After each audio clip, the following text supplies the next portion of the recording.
Donc, je tiens encore à dire bonsoir à tous. J'espère que tout le monde a bien démarré sa semaine. Et voilà. Donc, du coup, on va continuer dans nos travaux, comme d'habitude. Et j'avais prévu que pour cette séance-ci, on devait faire un suivi de vos trades grâce à la stratégie Carry Trade, question de voir comment est-ce que vous appliquez la stratégie, quels sont les manquements que vous êtes en train de faire et quelles sont les choses qu'on peut corriger face à votre pratique sur cette stratégie-là.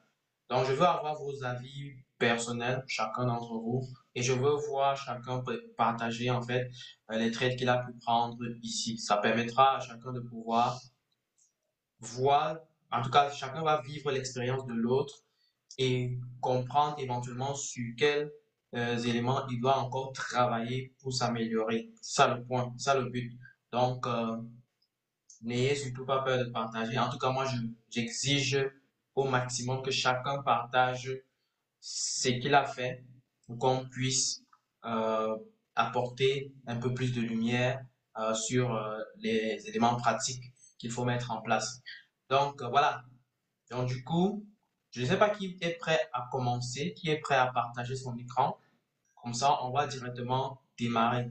Bon, je tiens à rappeler que lors des séances précédentes, on a parlé de gestion de risque, on a parlé également de suivi des trades. J'espère que vous avez eu l'occasion de regarder ces chapitres-là, de regarder les vidéos de rencontres que nous avons fait ensemble pour que vous sachiez clairement que nous sommes en train d'évoluer dans une optique où on voudrait en réalité avoir de très bonnes pratiques dans dans une optique de pouvoir soit valider un challenge ou alors bien gérer un compte. Ouais. Donc ça, c'est nos objectifs. Donc si c'est que on ne fait pas bien ce travail-là à ce niveau, on n'aura pas atteint nos objectifs, selon moi.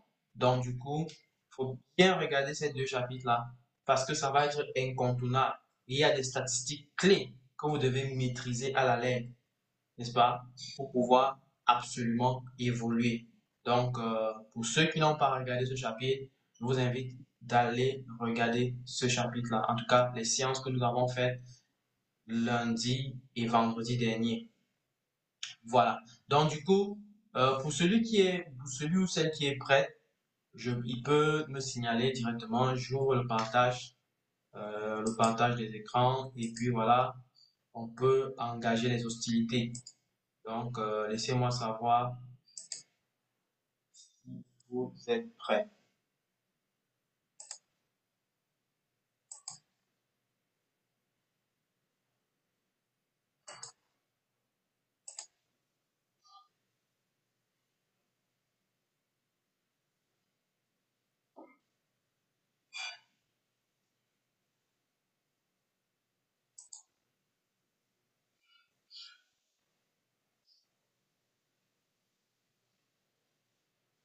Allô? Est-ce que vous êtes là?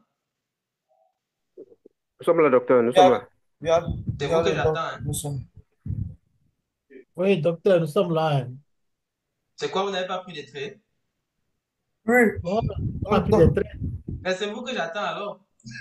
Bon, moi j'ai pris un trait aujourd'hui. Est-ce que vous me le permettez? Je vais présenter ça là. Ben, des traits que vous avez pris depuis la semaine passée, Ok, vous n'en parlez pas.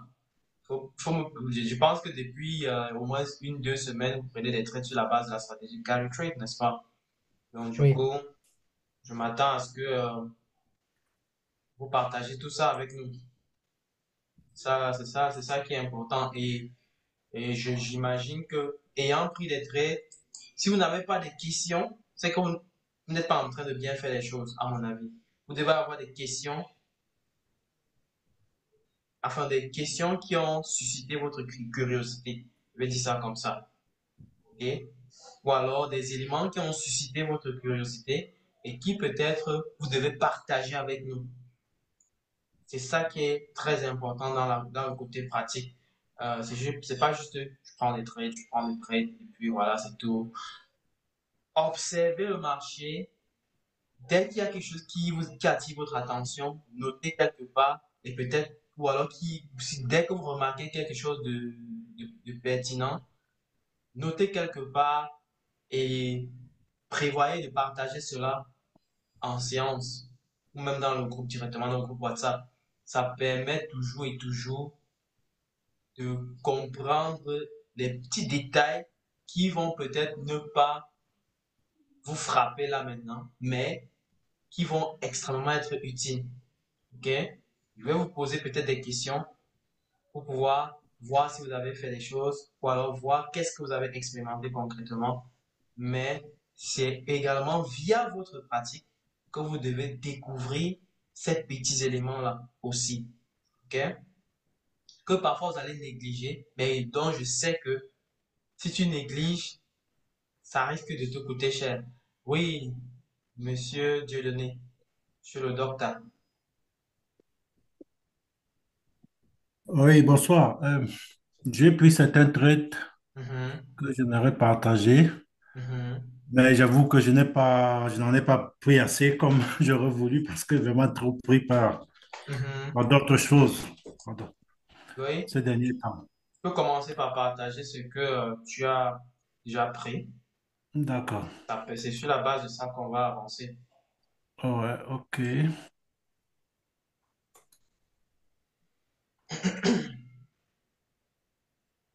Mhm. Vous voyez mon écran? Pas encore. Euh, voilà. Qu'est-ce que je vais faire?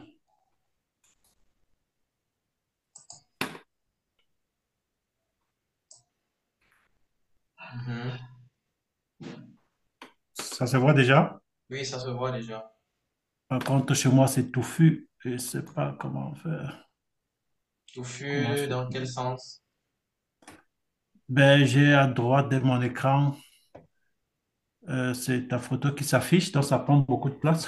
Hmm, clique sur les, Mhm. clique sur l'écran de ton, de l'écran, sur l'écran qui affiche en réalité ton écran. On va dire comme ça, sur l'image qui affiche ton écran. Double-clique dessus, je pense, ça devrait agrandir. Non. Ça ne parvient pas à agrandir. Non. C'est vraiment, c'est déjà grand, mais attends, peut-être je déplace ça à gauche, peut-être c'est mieux. Hmm, Voilà, ça va maintenant. OK. d'accord. Parfait.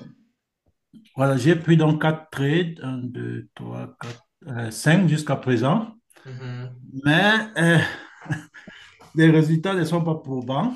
mhm. Euh, Déjà, sur ton écran, je vois plusieurs outils. Je ne sais pas si c'est vraiment les outils dont on est en train d'utiliser. Par exemple, l'outil volume. Est-ce qu'on utilise ça? Non. Il faut supprimer l'outil volume. Ça prend de l'espace pour rien. Donc, tu fais un clic droit dessus, sur l'une des barres là. Oui, oui. Ah, ah. Oh, non. clic droit, tu as dit. Ou double-clic, quelque chose comme ça. C'est pas trop. Attends. Et quand tu fais clic droit, après, ça doit t'afficher un petit box où ça va te proposer de supprimer l'indicateur. De toute façon, laisse si ça ne supprime pas, tu as juste à baisser. Tu vois la ligne de séparation entre l'ATR et l'écran principal. Tu peux juste te placer là, changer, pointe la souris peut-être jusqu'à ça change pour donner, voilà, tu tires, tu descends avec, que ça agrandisse ton écran exactement. C'est parfait. OK. Hein. Bon. Alors maintenant, je ne peux pas dézoomer ça parce que c'est... Ah, si, si, OK, d'accord. Mhm. Voilà. Voilà, c'est quelle paire de devises? JBP AOD. Ah, oui, oui, oui. Oui. Ok. Donc, j'ai tracé dans des supports résistants Mhm. Mhm. en haut et en bas directement. Mhm. Et j'ai mis un stop loss ici, mais il va falloir que je... Ah, il faut un peu agrandir. Place-toi un peu en D, s'il te plaît. Bon, là, quand même, je vois déjà d'entrée de jeu en weekly que tu as bien tracé les supports restants, ça me convient correctement. Maintenant, euh, attends, tu peux revenir s'il te plaît en weekly, que je vois un truc. Ouais. Mhm. Euh,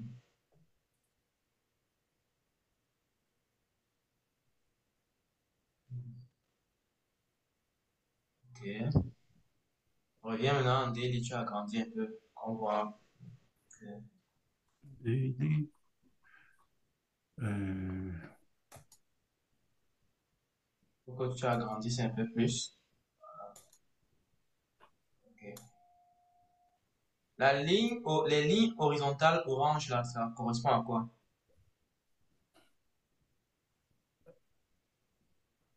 euh, weekly rectangle. Hmm.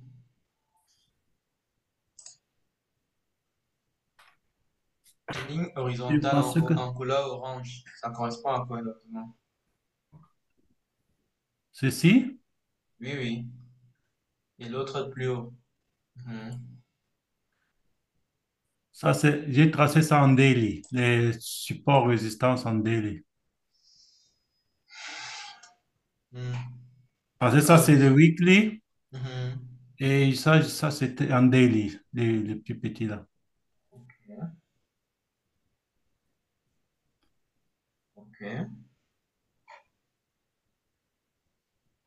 Du coup, quel est le trade que tu as pris? C'était quoi? Un achat ou une vente ou quoi? Euh, j'ai pris ça un achat, mais ça n'évolue pas, ça tourne en rond.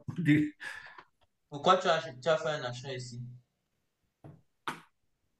Oui, mais parce que ça, c'était ascendant, ça a l'air à la hausse, à tendance. Hmm. La Je, tendance je, était je, haussière. je vais peut-être poser la question aux autres qui observent le trade en soi. Donc, pour toi, la tendance était à la hausse. Tu as décidé juste de prendre l'achat. C'était dès le début de mars, si je ne me trompe pas. Oui. C'est ça. Dès le début du mois de mars. Ton stop loss était juste en dessous là. Et puis, ton take profit, il était où? Il était, le take profit, il est où? Il est juste Il proche du est, projet support résistance là. C'est ah, ça? oui, oui, De il est bien de- reçu. oui, la zone de couleur rouge là. Ouais. Ok. Donc, je vais essayer de laisser le soin aux autres étudiants qui suivent la science d'apporter leurs observations sur le trade en question. Donc, si vous êtes là, je vais vous poser la question, qu'est-ce que vous pensez de ce trade? Quel est selon vous, qu'en pensez-vous de ce trade-ci? Oui, allô, Donc, docteur. Une personne ok. à la fois. Quelqu'un d'autre a pris la parole. Oui, Oui, allô? oui, Monsieur Paulin. Après, Monsieur Bon, Célien. Ou Hugues, c'est toi. Oui. moi, je pense que il a beaucoup risqué, hein, puisque les dernières bougies qui sont apparues là ne présentent pas les signaux d'une tendance haussière, puisque je vois les marteaux baissiers. Il a pris le trade en début du mois de mars. Donc, vous voyez la première barre Oui, sur la ligne verticale interrompue en blanc là. C'est là où il a pris son oui, trade. voilà. Et son TP était, son TPR en tout cas juste légèrement en dessous du prochain support restance weekly. Et le stop Ok, loss est juste en dessous, oui. Donc, c'est un peu ça oui, qu'il a fait. ok. Là, si c'est en début du mois de mars, ça va, puisque ici, la tendance est haussière. Donc, il a pris le trait dans le sens de la tendance. Donc, si la tendance est haussière, alors on ne peut que privilégier, selon ce que vous nous avez enseigné, l'achat. Mhm. Hmm. Je vous écoute. Bon, C'est tout ce oui. que vous avez à dire ou bien vous avez quelque chose à ajouter? Bon, et ensuite de ça, et lorsque la tendance est haussière et le support résistant prochain, c'est ça qui est, comment on appelle, au-dessus de son TP. Et vous avez dit que pour placer le TP, on ne doit pas traverser le support résistant. Donc, ça doit être en dessous du support résistant prochain. Donc, il a respecté cela. Et également, bon, il a allé dans le sens de la tendance et en faisant un achat. Moi, je crois que, bon, il a bien fait, il a bien fait. Je vais m'en arrêter là pour le moment, le temps que les autres aussi réagissent. Merci. Ok, merci beaucoup. Oui, il y avait une autre personne qui voulait réagir. Oui, docteur. Bonjour à tout le monde. Bonsoir, monsieur Livarol Silex. So, Ok.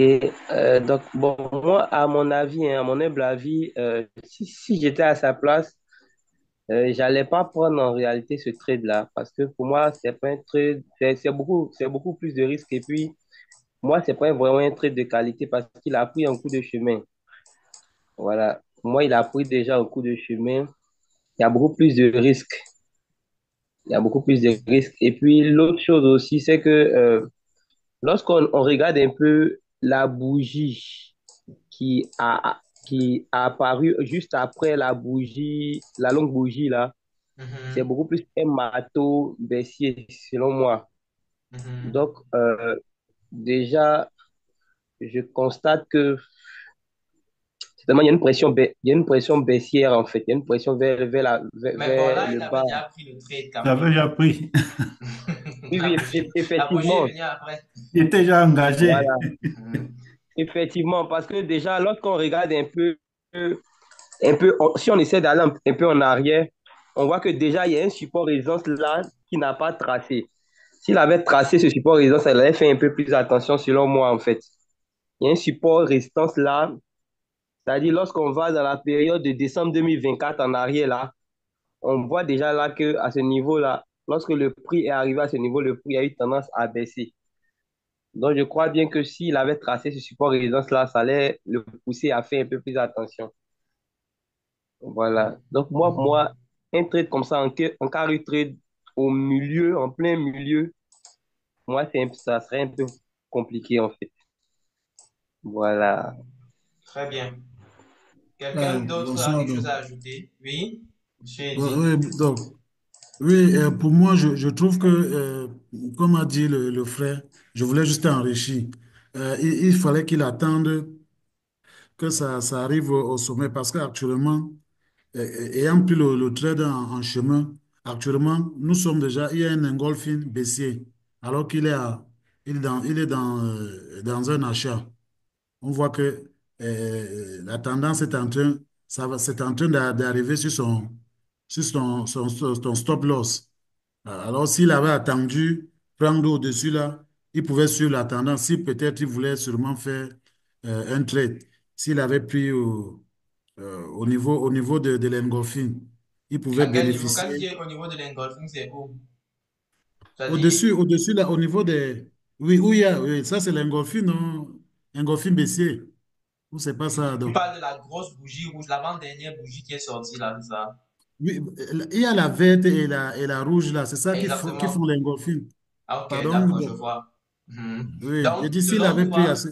selon toi, il devait prendre à la vente, c'est ça? Oui, j'ai dit, n'est-ce pas? Oui, s'il avait, parce que comme il a pris, que de prendre ça au milieu comme il a pris là, Mhm, ce serait mieux de prendre ça après l'engolfing. Là, il prend ça à la mhm, vente.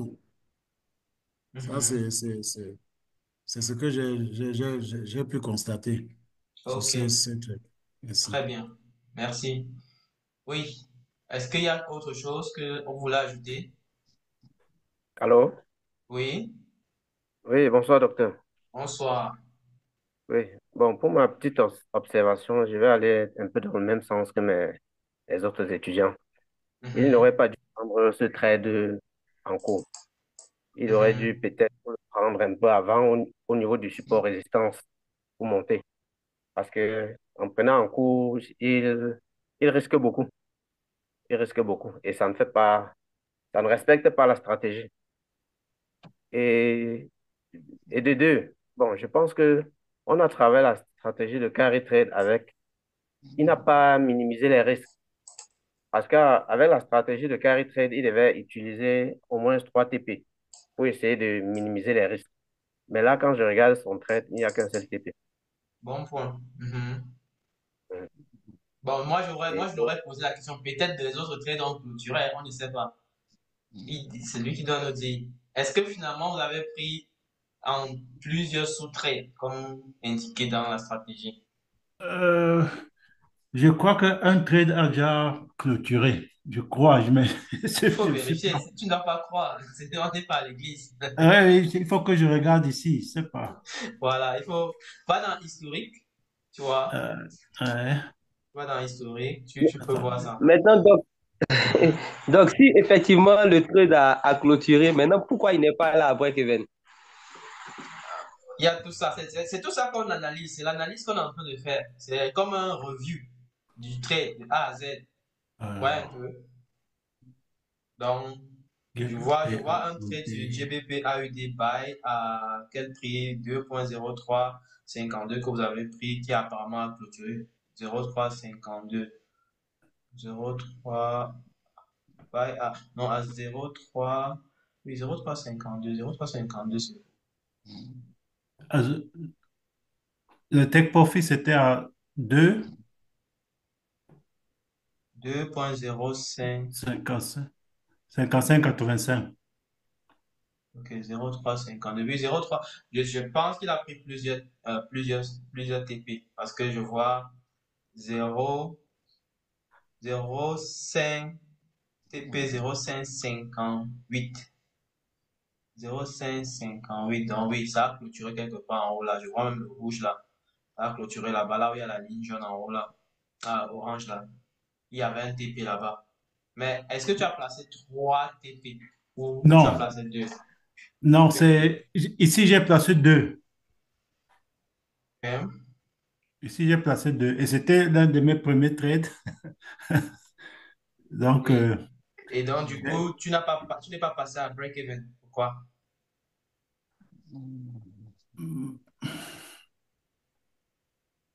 bon, parce que je me dis qu'on est quand même assez loin du stop loss encore.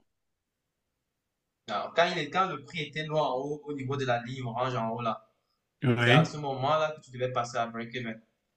Parce que là, maintenant, le prix est prêt à descendre. Il n'a aucune intention de résister là-bas. Il est prêt à Mhm. descendre. Donc, de base, tu aurais déjà terminé avec ce trade-ci. Et tu aurais gagné ce 118 dollars terminé. Parce que malheureusement, pour le second trade dont on espérait que ça pouvait aller au TP final, bon, on s'attendait à ce que tu devais placer break-even pour ce trade-là. Et là, du coup, comme le prix a finalement retourné, ça devait venir taper ton stop loss et tu serais sorti avec 0 dollars. Ben là, maintenant, je pense que le trade, tu es négatif. Enfin, sur le trade qui est en cours, quoi. Mhm. C'est-à-dire que le négatif là va venir encore grignoter le 118 dollars que tu as gagné ici. OK. Et si maintenant je stop, si je sors maintenant, Oui, si tu sors maintenant, c'est un peu comme si tu es sorti à break-even. C'est la même OK. chose. Ben, c'est pour attirer votre attention sur ce point-là, que on joue en mode défensif. C'est-à-dire, une fois qu'on a touché TP1, on doit passer à break-even avec les autres sous-trades. Donc, on va déplacer le stop loss et on va le ramener tout au-dessus du prix d'entrée. OK?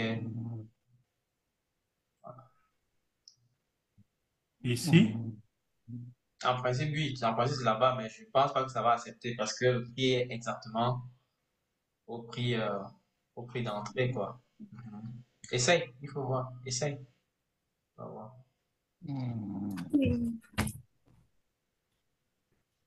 Je dis modify. Sur modify. Clique sur le gros bouton bleu là. euh, ici, Oui, oui.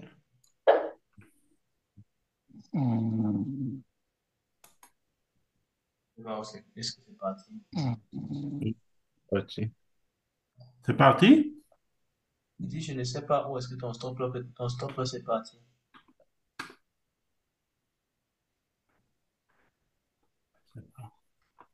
Enfin bref. Ah oui, c'est là. Là, je vois, Ah, je peux voir. Donc, en fait, ah, maintenant, euh, c'est parti. voilà, là, ça a pris quand même. Donc, il y a beaucoup de points qu'on a soulevés sur ce trade-ci. Et de un, le trade a été pris en cours.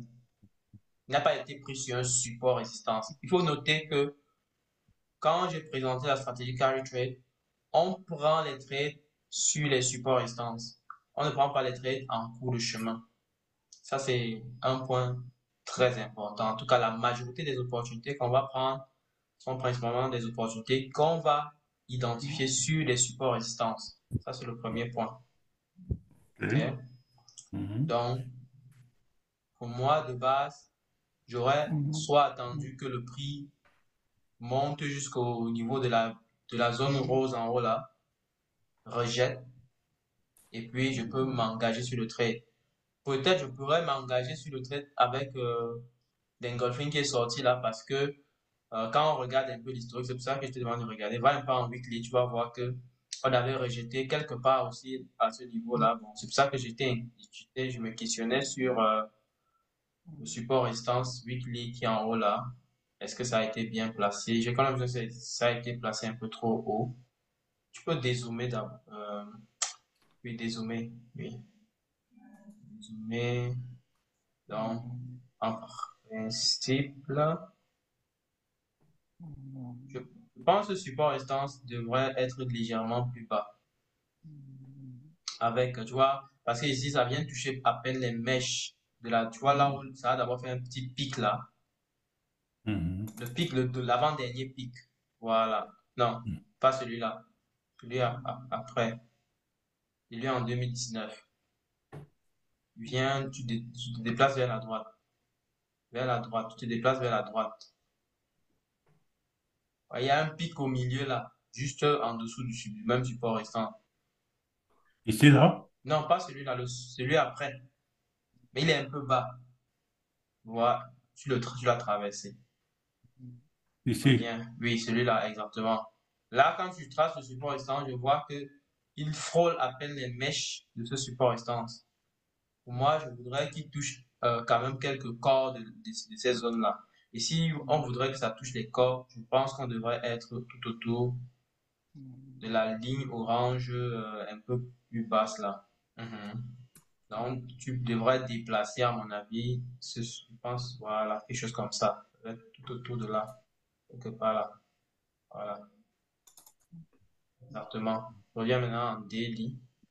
On va voir que ça correspond à la zone où on a rejeté. Parce que quand je regarde un peu la zone là, j'ai comme l'impression qu'on a rejeté. Comment ça apparaît? Ouais. Agrandir un peu. Où est le support restant en haut là? Je ne le vois pas. Attends, on était ici. Weekly.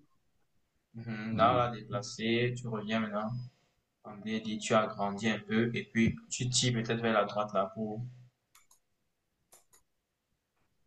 Tire un peu ton. Pointe un peu ton curseur sur l'axe des ordonnées là.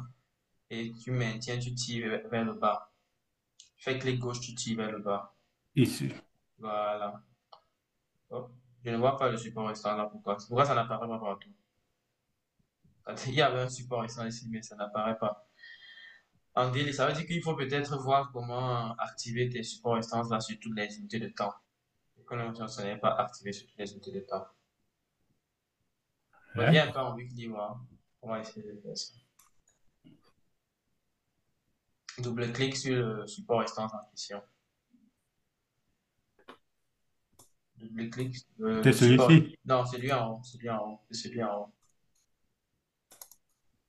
Ouais, tu fais clic droit sur lui. Clic droit. Dans propriété, tu vas dans propriété. Properties of weekly. Visualiser, je vais même dans visualization.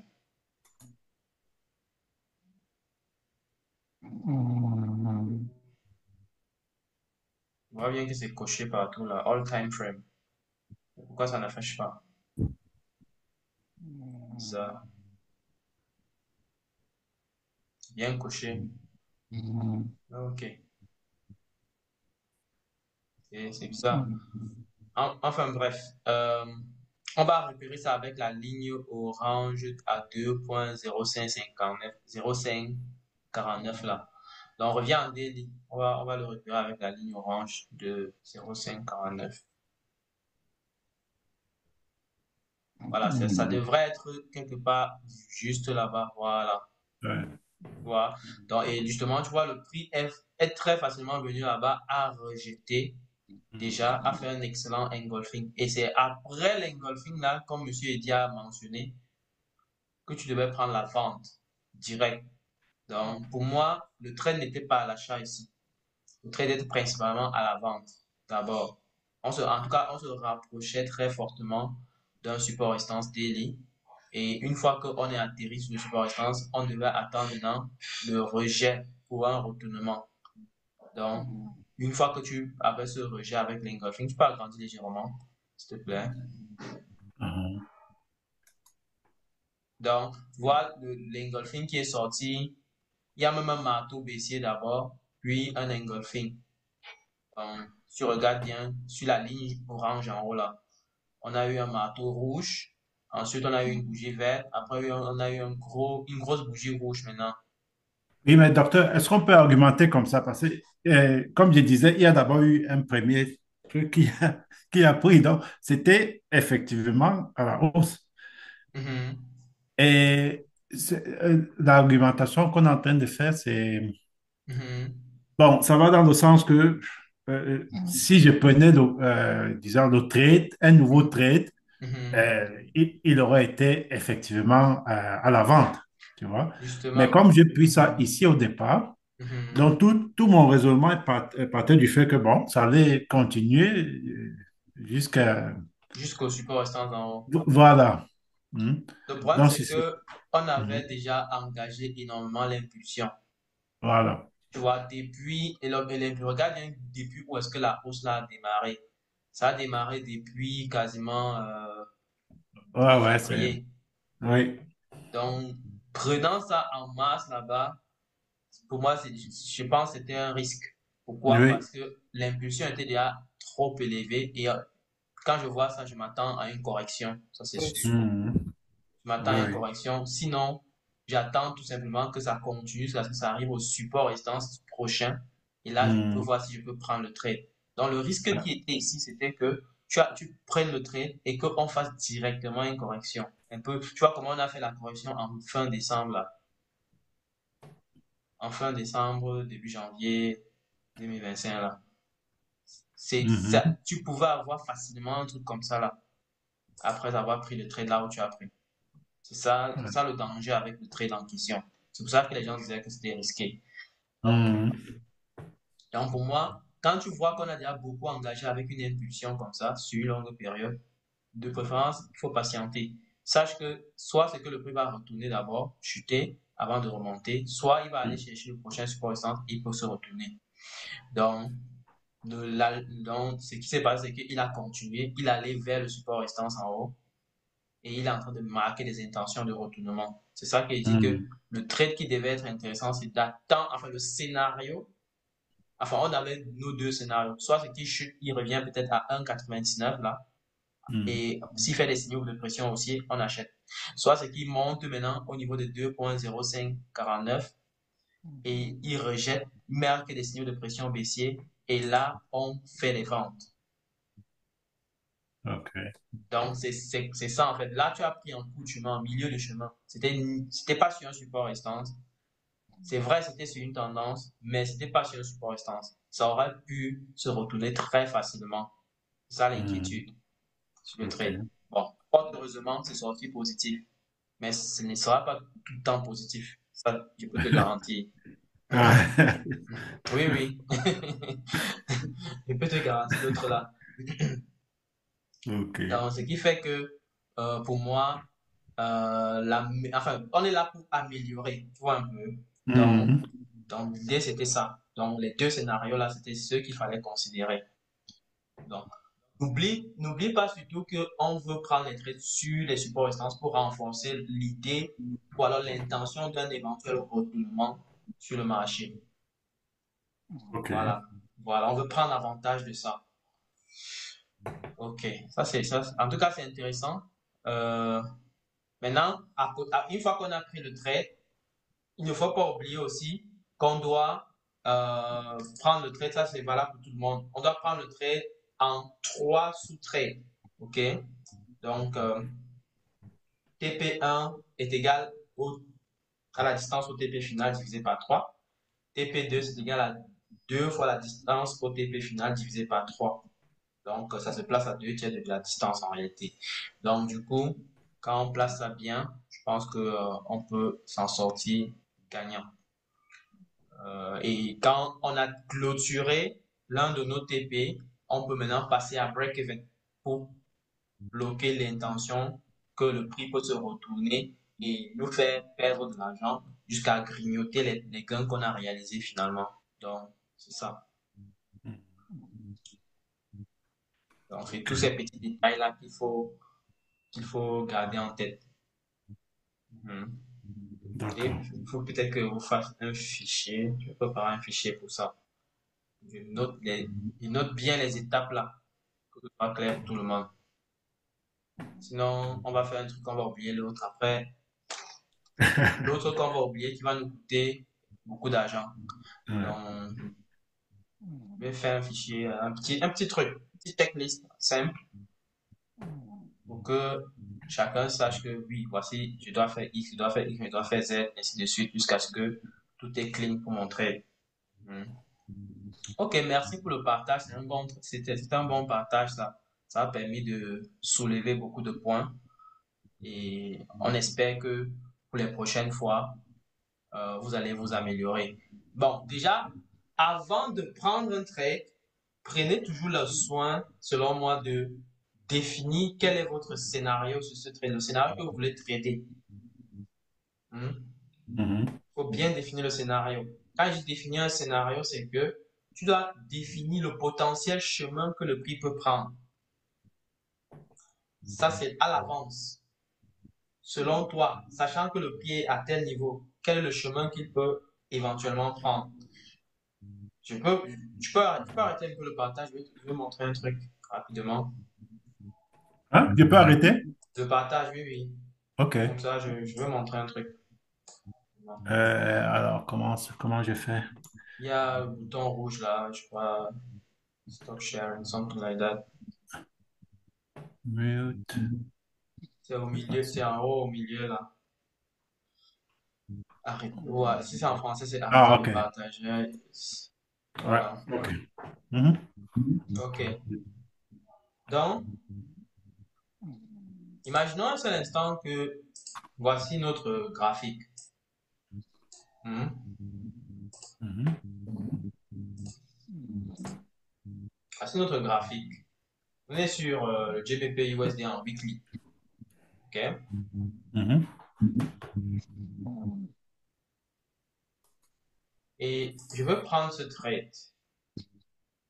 J'ai envie de prendre ce trade. Vous voyez que le prix, depuis le mois de mars,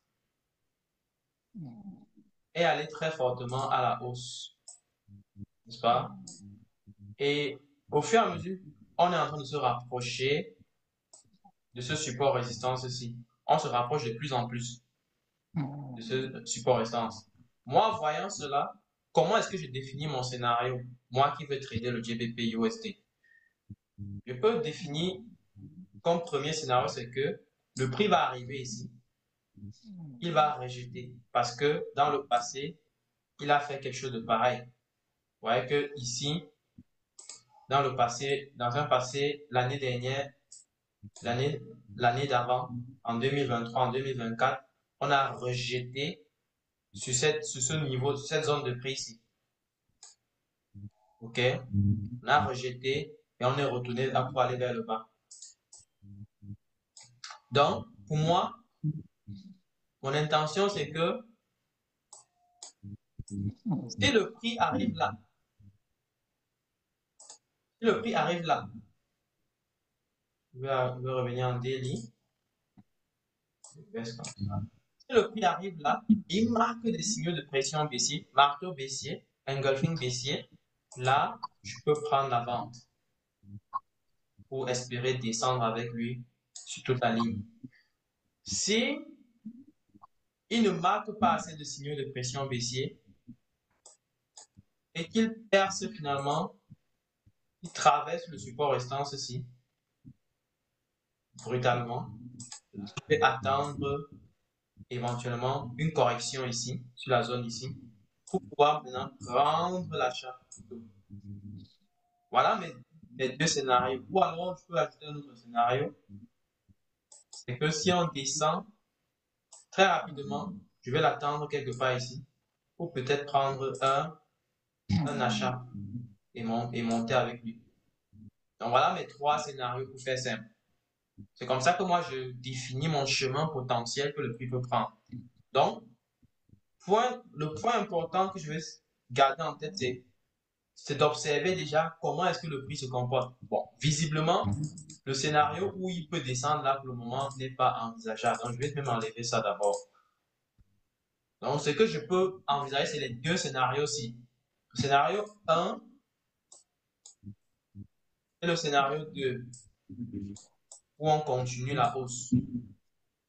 Donc, le scénario 1, c'est qu'on vient ici et qu'on ait des marteaux de baissier, des engulfing baissier et tout ça. Et là, je vais vendre. Le scénario 2, c'est qu'on vient ici, on perce ça rapidement et on fait le pullback. C'est si on fait le pullback que je prends l'achat. Si on ne fait pas le pullback, je ne prends pas l'achat. Donc, il faut que je voie un pullback. Le pullback, je peux le voir en temps inférieur, genre en H4 ou en H1. Oui, ça peut me donner déjà l'occasion de pouvoir entrer sur le marché le plus vite possible et à un bon prix. Mais si je ne vois pas ce pullback, non, non, non, je ne prends pas de trade parce que sinon je peux me faire avoir. Donc, ce à quoi j'attends, ce à quoi je m'attends, c'est que le prix progresse d'abord et arrive ici, dans la zone ci. C'est ça que moi j'attends d'abord. Donc, je ne fais rien tant que le prix n'arrive pas ici. Ça, c'est mon point. Tant que le prix n'arrive pas là, je reste statu quo. Je m'en vais regarder les opportunités ailleurs. Jusqu'au jour où le prix arrive ici. Pas, je vais maintenant observer et voir quels sont les types de bougies qui sont en train de se comporter là-bas. Ouais. Quelle catégorie de bougies est en train de se former là-bas? Ça se peut quand je viens voir que le prix a déjà percé, il y a une grosse bougie verte qui est sortie là et a traversé carrément le support restant. Bon, là, ça va vous permettre déjà d'envisager que on est peut-être parti pour une continuité à la hausse.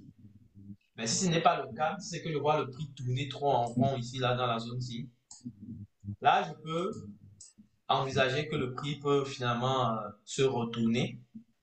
Et donc, du coup, je vais me préparer à cette possibilité-là. Et donc, du coup, je vais observer si les marteaux baissiers sont en train de sortir ici, engulfing, tout ça.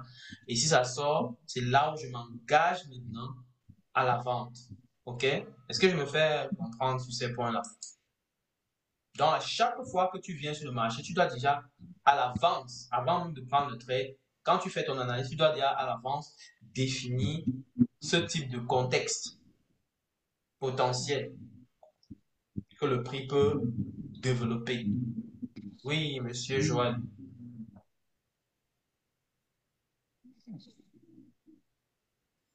Monsieur Joël a une question.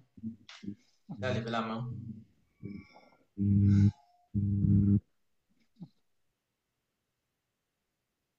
Bon, s'il est en train de parler, qu'il sache que son micro est fermé. Il a baissé la main, c'est correct. Donc, du coup, c'est ce que je voulais présenter avec vous. Et on peut avoir des tonnes et des tonnes d'exemples comme ça. Voilà.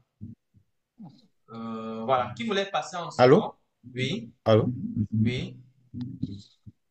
Je m'excuse, c'est la connexion qui est instable de mon côté là. Bon, j'avais une question là. Mhm, Oui, par rapport aux deux scénarios que vous avez évoqués, je mhm, me posais la question que est-ce que si par exemple je prends un trade à l'achat mhm. Parce que je vois sur les deux scénarios, il faut d'abord qu'on arrive à la zone de support et résistance. Mhm. Est-ce que si moi je me dis que, OK, si je veux par exemple me faire un petit profit, est-ce que je peux prendre un achat au moins pour arriver à la zone de support résistance? Même si je vais d'abord couper, à ce niveau-là, je coupe le profit et je me dis maintenant que j'attends la formation d'une des hypothèses parmi les deux. Moi, c'est une question que je voulais poser en fait. C'est une bonne question. Et comme j'ai dit, notre objectif, ce n'est pas de prendre le trade en coup de chemin comme ça parce que c'est risqué. Hmm. Prendre le trade en coup de chemin comme ça, sache que tu te mets à découvert que le prix peut redescendre très rapidement. Et parce qu'il n'y a aucun élément qui soutient le prix ici. Et tout peut arriver. C'est pour cela que j'évite au maximum de tomber dans le piège de chasser le prix. Ça, c'est une façon de chasser le prix. C'est parce que le prix est déjà allé à la hausse. Il ne veut pas rater quand même cette portion de hausse-là. Là, tu vas te faire avoir. Parce que la manière dont le prix est positionné, ton stop loss ne sera pas très bien positionné aussi. Tu seras exposé à toutes les potentielles, on va dire, tous les potentiels achats et reventes de grosses liquidités qui peuvent passer sur le chemin pendant l'impulsion qui est ici. Alors ça, c'est une phase impulsive. Et donc, du coup, les liquidités qui vont se déplacer dans le marché en ce moment-là sont des grosses liquidités. Donc, ça peut faire vraiment de gros va-et-vient. Et te plaçant ici, tu as peu de chances de t'en sortir dans la majorité des cas. Ça ne veut pas dire que tu ne peux pas prendre un trade et tu t'en sors. Non. Ça voudrait dire que dans la majorité des cas, si tu fais ça, ça va mal finir. OK? Donc, voilà pourquoi il est beaucoup plus pertinent de venir acheter ici parce que c'est une zone où si on commence à avoir des liquidités de se déplacer à l'avant, enfin, ce sera le point de départ de grosses liquidités à l'avant. Même chose aussi, c'est que on envisage des achats. Vous allez voir clairement que une fois qu'on sera sur la zone du support résistance, les, les grosses bougies vont apparaître. En tout cas, ça va bien se dessiner, ça va bien se clarifier à tes yeux. Et tu pourras prendre le trade à un bon prix. Tu seras mieux protégé et tu pourras éviter de tomber dans les pièges du marché qui sont liés en général à l'euphorie. Les personnes qui prennent ici sont principalement des personnes euphoriques qui ne veulent pas rater en réalité une opportunité. OK? Ce les personnes qui ne veulent pas rater une opportunité. On ne doit pas tomber dans ce piège-là. Tu tombes dans ce piège-là, ça va t'affecter même aussi psychologiquement. Ça, c'est certain. Alors, donc, Oui. oui, je voulais renchérir ce que vous dites là. J'ai eu ce problème la semaine passée lors d'une Mhm. vente, donc j'ai pris ça en route, j'ai suivi la vente. Mhm. Après peut-être $30 de profit, j'ai eu une longue bougie. Ça a avalé tout ce que jusqu'à je suis entré à au moins $100 de dépenses parce que Mhm. j'ai pris ça en route. Ça a été ma leçon ce jour. Donc, je parle juste pour que les étudiants comme moi qui comprennent que prendre le trade en route, c'est vrai, c'est très, très risqué. Ça. Merci. Mhm. Non, c'est très logique hein, pour quelqu'un de dire, mais sachant que le prix peut aller là-bas en haut, bah, pourquoi ne pas acheter ici et le prix monte avec moi et je récupère le profit, mon ami, tu vas te faire piéger, tu vas te faire très mal piéger. C'est délicat de prendre ce genre d'opportunité-là. Donc, faites très attention en tout cas. Je ne sais pas si c'était clair pour Monsieur Joël et les autres. Je ne sais pas s'il est là. Oui, oui, oui, oui, Oui. c'est clair, c'est clair. Mhm. D'accord. Bon, Donc, Coach, j'avais quand même une autre question. oui. Si la zone là où nous sommes placés, si la zone de prix actuellement est peut-être une zone, parce que là, je vois que le prochain niveau, c'est weekly. Mhm. Si c'est peut-être une zone daily à ce Mhm. niveau-là, Mhm. Est-ce que ça change un peu l'analyse qu'on peut faire? On peut se dire qu'ok, ici c'est quand même une zone délit, on peut prendre peut-être ce risque-là, ou bien le mieux c'est que d'attendre que ça atteigne la zone délit, la zone Aïe, aïe, aïe, la connexion là n'est pas La facile, connexion, hein. Lambert, ça ne va pas. Ouais, la connexion, la connexion dérange.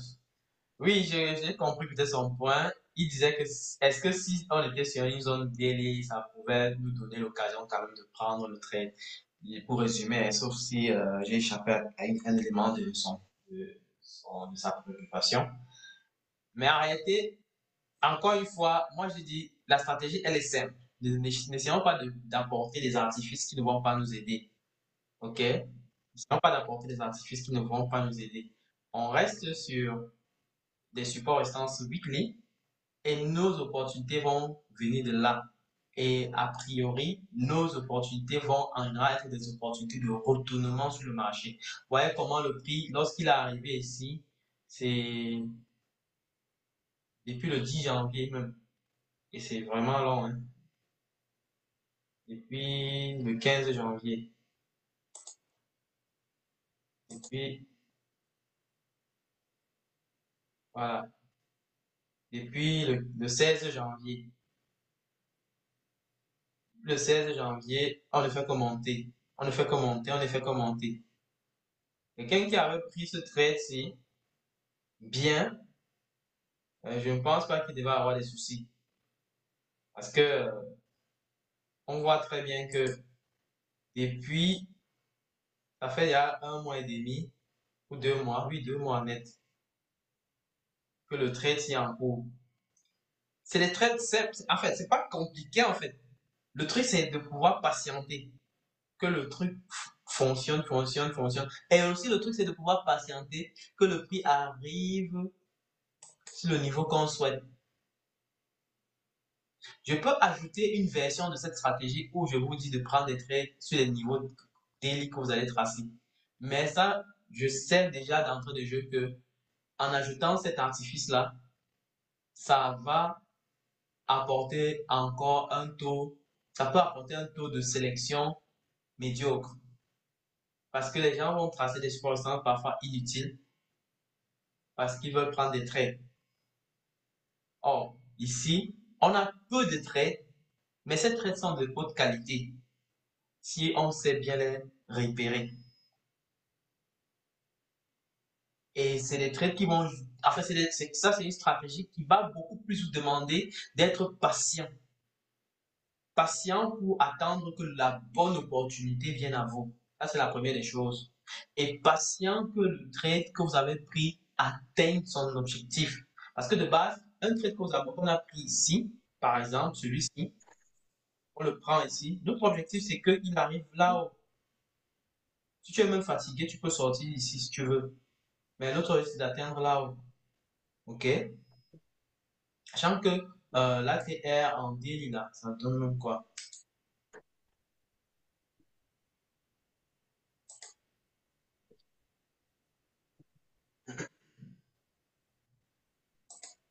L'ATR en daily, pourquoi ça ne prend pas?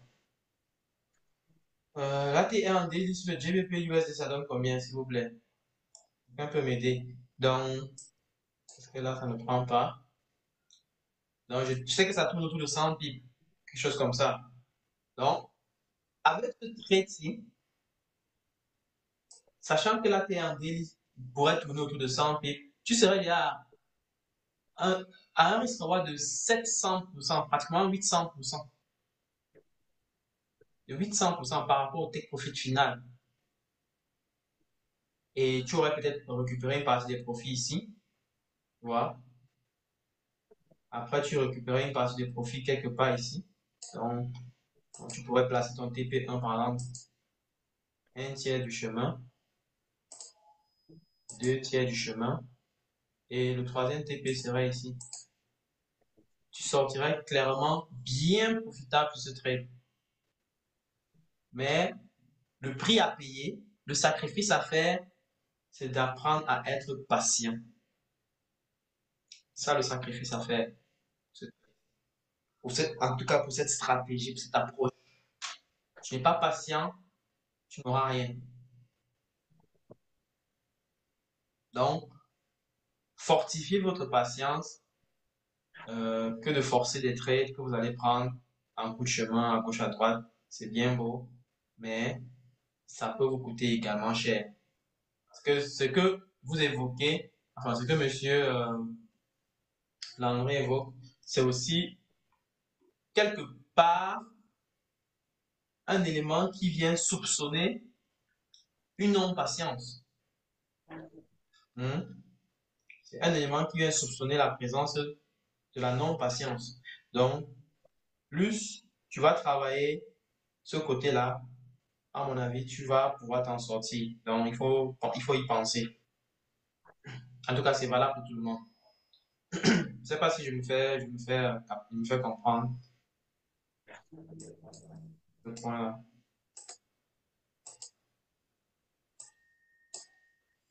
C'est clair? C'est bon. On va laisser une autre personne présenter ce qu'il a fait. S'il vous plaît, docteur. Mhm, Bon, avant de continuer, moi, j'ai une difficulté là. mhm, Et je ne sais pas, je n'arrive pas à retrouver mes anciens trades au niveau de mon broker. mhm. Je ne sais pas ce qui se passe en réalité. Sinon, tout à l'heure, j'ai tenté de retrouver les anciens trades là, mais je ne les ai pas retrouvés. Je ne sais pas si c'est une Mhm. mauvaise manipulation de ma part. Et je voudrais vous demander comment y procéder. Ok. Est-ce que vous avez changé de compte de trading Axie? Oui, j'ai changé de compte de trading Quand? assis. Récemment? Oui, oui, j'ai changé ça hier. Si vous avez changé, c'est que vous Ah, avez perdu tous les trades que vous avez pris. ok. Sinon, quand vous avez dit la dernière fois de commencer avec Est-ce un que vous compte avez de 10 000, connecté, vous avez quand même connecté à MyFXbook? oui, je l'ai fait. Mais le problème, c'est Je qu'on l'ai va fait. pas voir le trade en soi, on va juste voir les statistiques. Ok, Donc, genre, c'est pour ça que, il faut penser quand même à, bon, on va organiser au moins une fois par semaine, on va faire des séances comme ça pour que, en tout cas, on est passé sur cette phase-là de toute façon. Donc, au moins une fois par semaine, on va faire des séances comme ça où on suit vos trades et ça va permettre de pouvoir mieux capter qu'est-ce que vous faites. Parce que sinon, vous voyez, vous pouvez ouvrir des comptes et puis vous fermer, des petites choses comme ça. On perd les trades, on ne se retrouve plus, on ne peut pas contrôler ce que vous faites. Ça sera compliqué. Donc, ok, voilà. Malheureusement, vous avez perdu vos trades. Donc, c'est pas oh, possible de les récupérer. ok.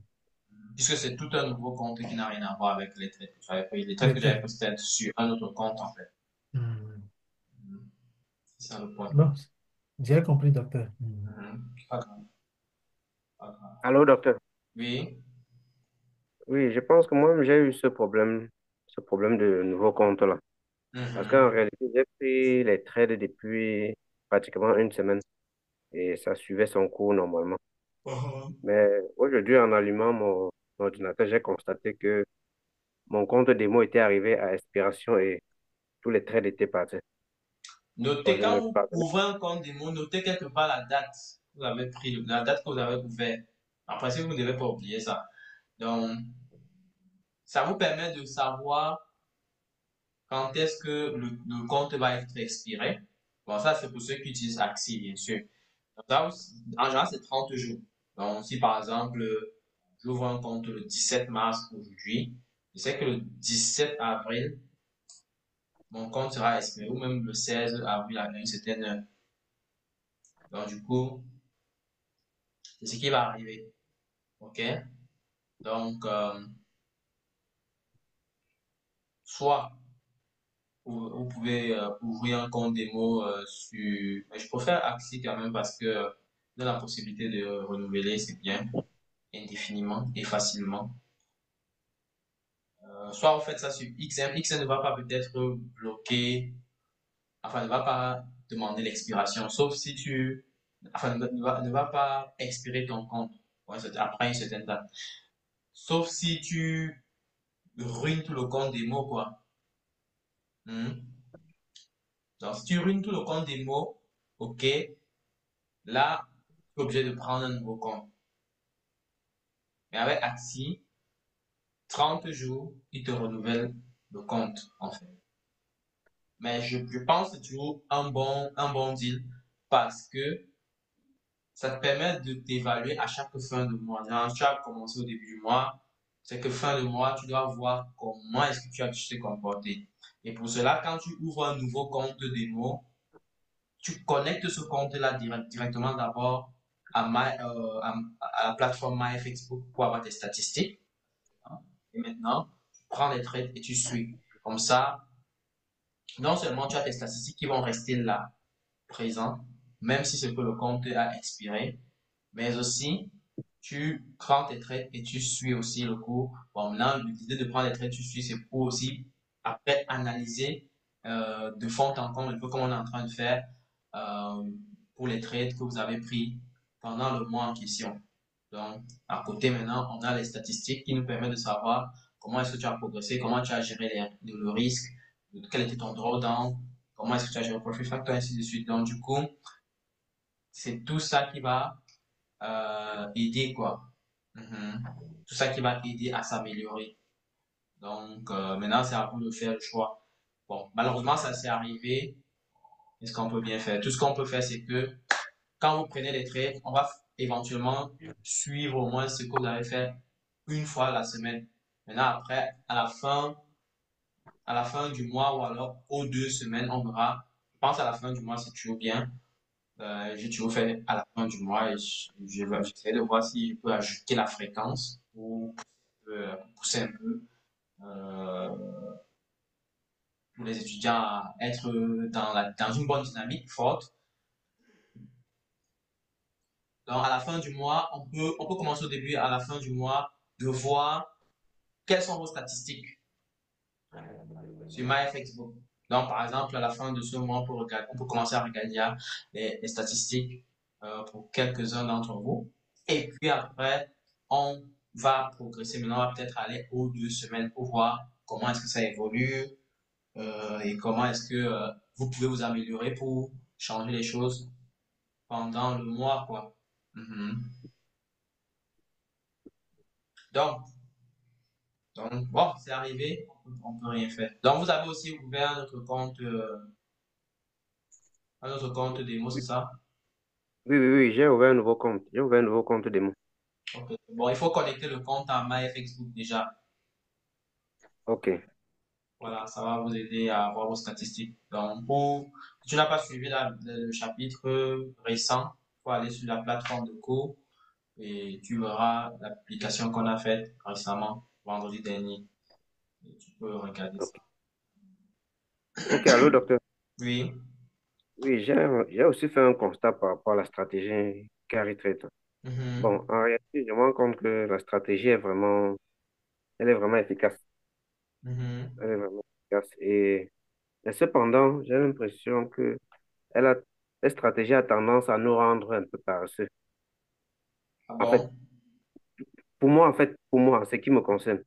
Parce que je me rends compte que lorsque je prends peut-être déjà 3 trades Mhm. au courant d'une semaine, Mhm.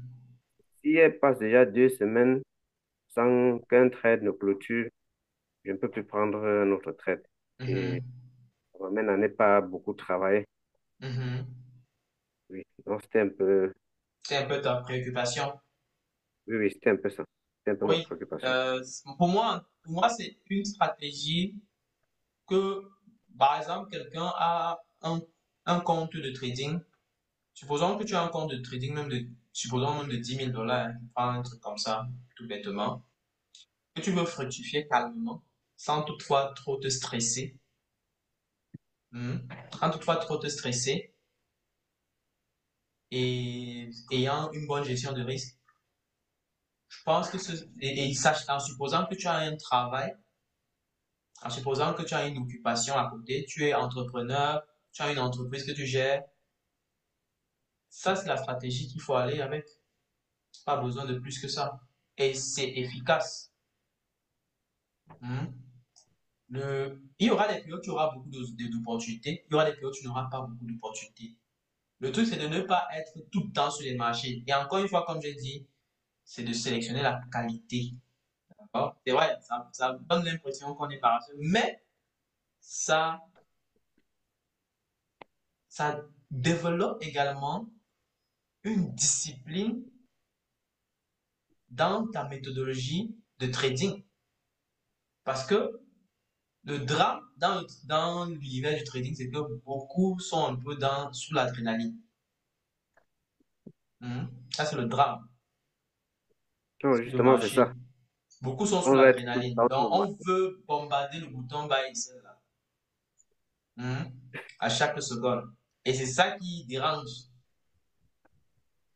Pour quelqu'un qui a un compte, par exemple, financier, un compte directement financé, ça, c'est la stratégie qu'il faut utiliser. Tu ne te casses pas la tête. Juste que, bon, peut-être en fonction de la plateforme, peut-être si la plateforme exige que, bon, tu ne dois pas faire des overweek avec des trades. Quand je dis des overweek, c'est-à-dire que tu ne peux pas prendre des trades qui vont durer plus d'une semaine. C'est-à-dire que si tu prends le trade un lundi, tu dois clôturer tous tes trades les vendredis soirs. Il y a des plateformes qui vont exiger ça. Donc, si tu as un compte financier, par exemple, ça, c'est une bonne stratégie pour ne pas prendre des bêtes risques et pour pouvoir rester sur le marché et gagner de l'argent régulièrement. Parce que il suffit de deux, trois opportunités ici pour te faire ton mois, hein. Peut-être deux même, pour faire ton mois. Tu n'as pas besoin de beaucoup d'opportunités pour faire ton mois avec la stratégie en question. C'est ça le point. Je ne sais pas si on se comprend donc. On concentre nos énergies sur la qualité, on fait le moins d'efforts possible et on va chercher des bonnes performances. Ça, c'est le meilleur deal que vous pouvez avoir. Il y a également des stratégies où vous serez appelé à travailler chaque jour. OK? Chaque jour. Je vais bientôt vous partager une stratégie sur les indices qui va vous demander d'être actif, très actif sur le marché quasiment chaque jour.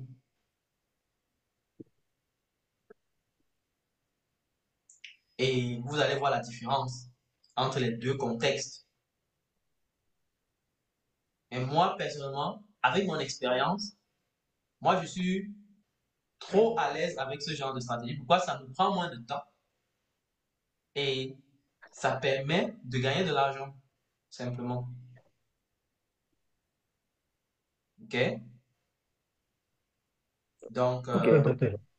il faut toujours bien mesurer le pour et le contre. Quel est ton avantage? Et en plus de ça, le truc n'est pas de... Enfin, avec cette approche-ci, tu évites de tomber sous le stress.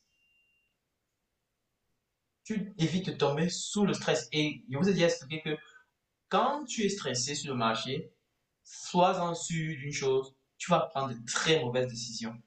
Ça, je te garantis. Tu vas prendre de très, très mauvaises décisions. Et là, du coup, quand tu prends une mauvaise décision, tu t'attends à quoi? À les perdre. Oui, monsieur Poulain voulait dire quelque chose. Oui, s'il vous plaît, docteur, merci beaucoup. Mhm. Et sincèrement, sans vous mentir, parce que depuis qu'on a commencé cette formation, bon, je m'entraînais sans avoir une stratégie. Et souvent, je sors perdant. Pour la plupart des traites que je prenais là, euh, ça ne marchait pas du tout. Mais depuis que vous nous avez enseigné cette stratégie, je crois que la plupart de mes trades sont sortis gagnants. Avec la possibilité de placer des sous-trades là, Mhm. tu peux, à un moment donné, clôturer en break-even ta position. Je crois que c'est très simple et on est relax avec cette stratégie. Et je pense que moi, je m'en sors bien avec ça, hein. C'est bien, c'est très bon, c'est une bonne stratégie. Il reste Mhm. maintenant à parfaire certaines stratégies-là pour qu'on Et soit vraiment à l'aise. Merci beaucoup, oui, docteur. de rien. Je pense que plus vous allez travailler ça, plus vous allez comprendre. Et je vais vous partager, je parle de la semaine prochaine, si je ne me trompe pas, je vais vous partager une stratégie sur le Nasdaq. Une stratégie sur le Nasdaq. On va travailler un peu les indices. Et vous allez voir le contraste. Vous allez bien voir le contraste entre les deux approches. L'approche sur le Nasdaq va vous demander d'être présent sur le marché régulièrement. Et parfois à certaines heures du marché. Je sais que beaucoup d'entre vous là, vous êtes des travailleurs, non? Vous êtes des entrepreneurs, non? Mais est-ce que vous avez tout le temps à consacrer sur le marché? Répondez-moi. Est-ce que vous avez assez de temps à consacrer sur le marché? Non, non. Non, docteur, on n'a pas assez de temps. Vous êtes tout le temps en train de travailler, vous rentrez, vous sortez le matin à 7 heures ou même parfois vous sortez à 5 heures pour rentrer le soir à 19 heures, n'est-ce pas? En tout cas, ça c'est le petit créneau que j'imagine bien. Donc, ça veut dire que pour pouvoir prendre de bonnes opportunités, selon moi, selon moi encore, ça c'est le, that's the way to go, comme on dit. Maintenant, les autres stratégies vont vous mettre la contrainte de l'heure. Est-ce que, avec une contrainte de l'heure, vous serez à l'aise à trader? C'est la question que je me pose. Parce qu'il faut qu'on trouve une stratégie qui va être aussi adaptée à votre situation, à quelque chose que vous allez être capable de faire et bien. Alors, quand on met en place une stratégie, il y a un ensemble de paramètres. Et si peut-être certains paramètres ne sont pas respectés, la stratégie ne fonctionne plus comme on voudrait. Mhm. Ça ne fonctionne plus comme on voudrait. Et ça va produire un résultat un peu moins intéressant dans ce qu'on ne souhaite pas. Donc, travaillez à performer cela, ne vous inquiétez pas, travaillez à performer cela. Maintenant, d'ici à lundi prochain, on va introduire sur on va introduire les stratégies sur les indices. Donc, je vais parler de comment est-ce que les indices fonctionnent et je vais introduire une stratégie sur les indices pour être plus clair, qui sera une stratégie principalement de day trading. OK?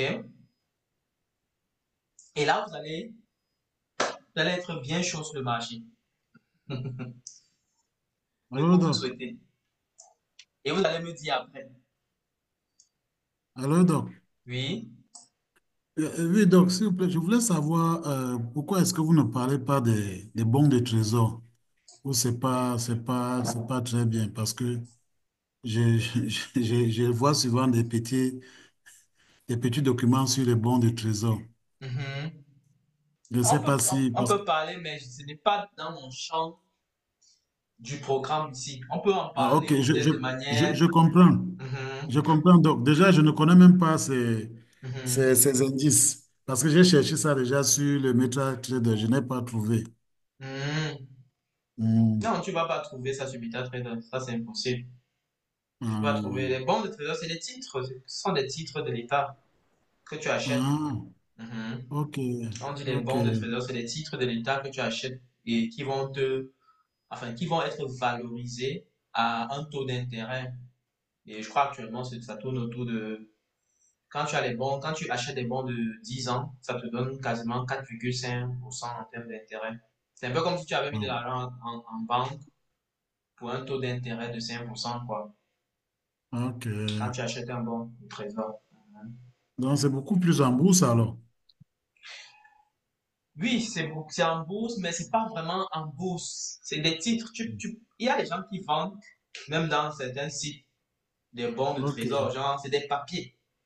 C'est des ok, papiers comme les titres fonciers. Voilà. que tu Ouais. achètes. Quand tu Wow. achètes là, on t'envoie ça.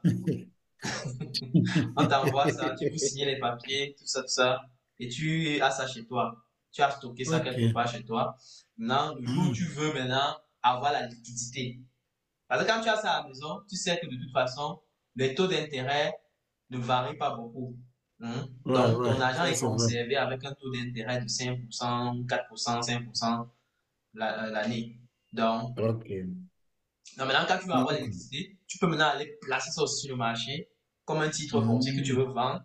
Et tu dis que voilà, je vends mon bon de trésor, les gens vont venir acheter, c'est tout.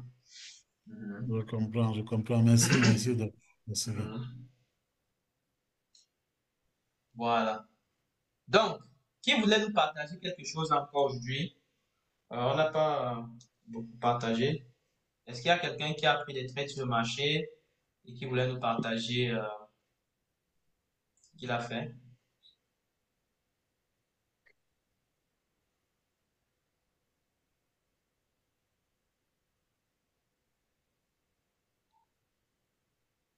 Il n'y a personne?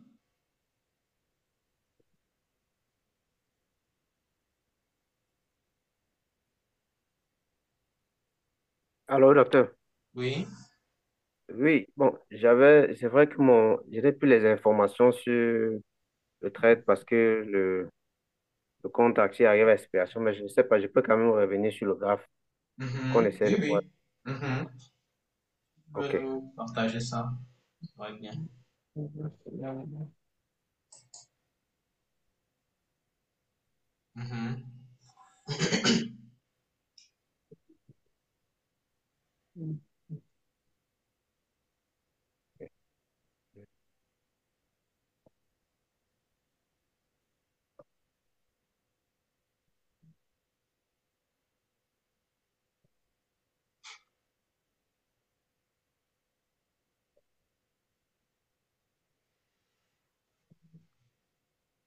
Mhm.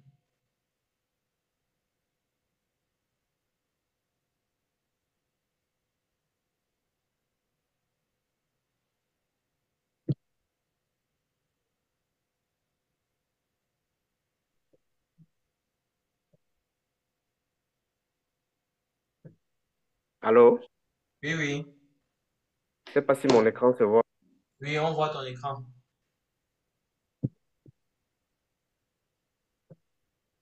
OK. Bon, ça, c'est la paire Euro NZD. Mhm. Mhm, c'est Oui. ça. Nous sommes sur la, oui, nous sommes sur la paire Euro NZD. Mhm. Bon, j'ai eu à prendre le trade la semaine passée. Bon, je me rappelle plus tel jour. Bon, j'ai juste mis la barre rouge ici pour essayer de déterminer le moment que j'ai eu à prendre le trade. Mhm.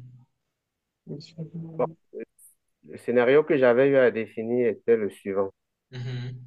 Étant donné que le prix était sur une tendance haussière, Mhm. bon, le prix était en train de... C'était sur une tendance haussière. Mhm. Bon, là, c'est ma trendline que j'ai essayé de tirer à longue Oui. ligne. Mhm. Bon, le scénario que j'ai défini était le suivant. Il fallait attendre que le prix arrive sur ce Ce support support. résistance, Mhm. fasse un pullback et, et remonte légèrement pour que je prenne le trade. Un retest, tu veux dire. Voilà, et fasse un retest. OK. Dès que Mhm. ça allait faire le retest, j'allais prendre. Mon scénario était que ça devait Ton scénario redescendre était jusqu'à. baissier aussi. C'était baissier. Bon, en fait, j'ai pris Mhm. le trade sur une fin de tendance. Ok. Oui, c'était sur une fin de tendance. Donc, parce que ma trendline était. J'ai fait. J'ai été de tirer ma trendline sur cette tendance-ci. Donc, Mhm. si ça cassait ça résistait au support résistance à ce niveau et ça casse Mhm. trendline et ça reteste. Alors, je prends le trade à l'avant. Mhm. Oui. Et tu Bon, as pris le trade à quel niveau? bon, j'avais pris le trade quelque part ici quand, Mhm. bon, puisque Quelque part ici. Quelque part ici. D'accord. Va un peu Mhm. en H4, s'il te plaît. Je veux voir quelque chose. Ok, nous sommes en H4. Mhm. Ok. Bon, là, je pense que c'est cette bougie-là, la bougie, ce marteau baissier-là qui m'a confirmé les signaux de pression baissière. D'accord. C'est ce C'est un peu marteau. ça qu'il faut faire. C'est-à-dire, quand le prix est déjà très proche d'un support résistance comme ça, soyez aux aguets, soyez prêts. Soyez prêts à réagir promptement pour prendre le trade parce que tu dors encore un peu trop, tu vas te rendre compte que le prix a bondi déjà et allé très loin. Tu vois? Si le prix est déjà sur le support résistance là, votre objectif c'est de suivre les bougies là one by one, un à un, pour voir s'il y a une bougie de pression dans le sens de ta tendance qui se produit. Si c'est la tendance baissière, alors c'est les signaux de pression baissier. Marteau baissier, engulfing baissier, evening star. Si c'est une tendance haussière, alors c'est des signaux de pression haussier. Marteau haussier, engulfing haussier et morning star. Donc, vous suivez ça de près, comme le lait au feu. Et là, du coup, dès que vous avez les premiers signaux qui se manifestent ou alors qui se répètent, vous pouvez attendre un, deux signaux et puis vous êtes lancé. C'est ça. Mhm. Oui, Ok, on peut revenir en délit. oui, oui, vous pouvez aller en délai. Bon, si, prédateur. Mhm. Bon, il y a des cas de figure où, quand le prix est proche du support résistant, ça fait, ça tourne en rond. Mhm. Et là, on ne sait pas si il y aura changement de tendance, c'est-à-dire si il va descendre ou bien s'il va monter.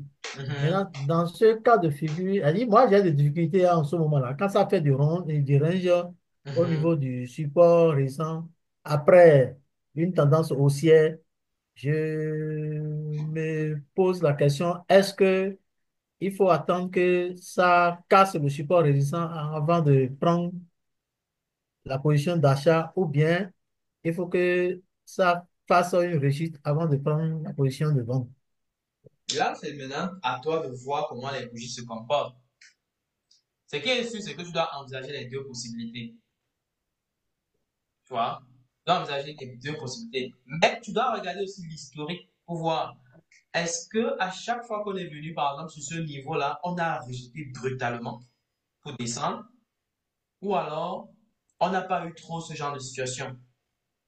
Tu vois, si on a eu à rejeter brutalement dans le passé, sur cette zone-là, plusieurs fois, je pense qu'il y a des chances que on le fasse encore.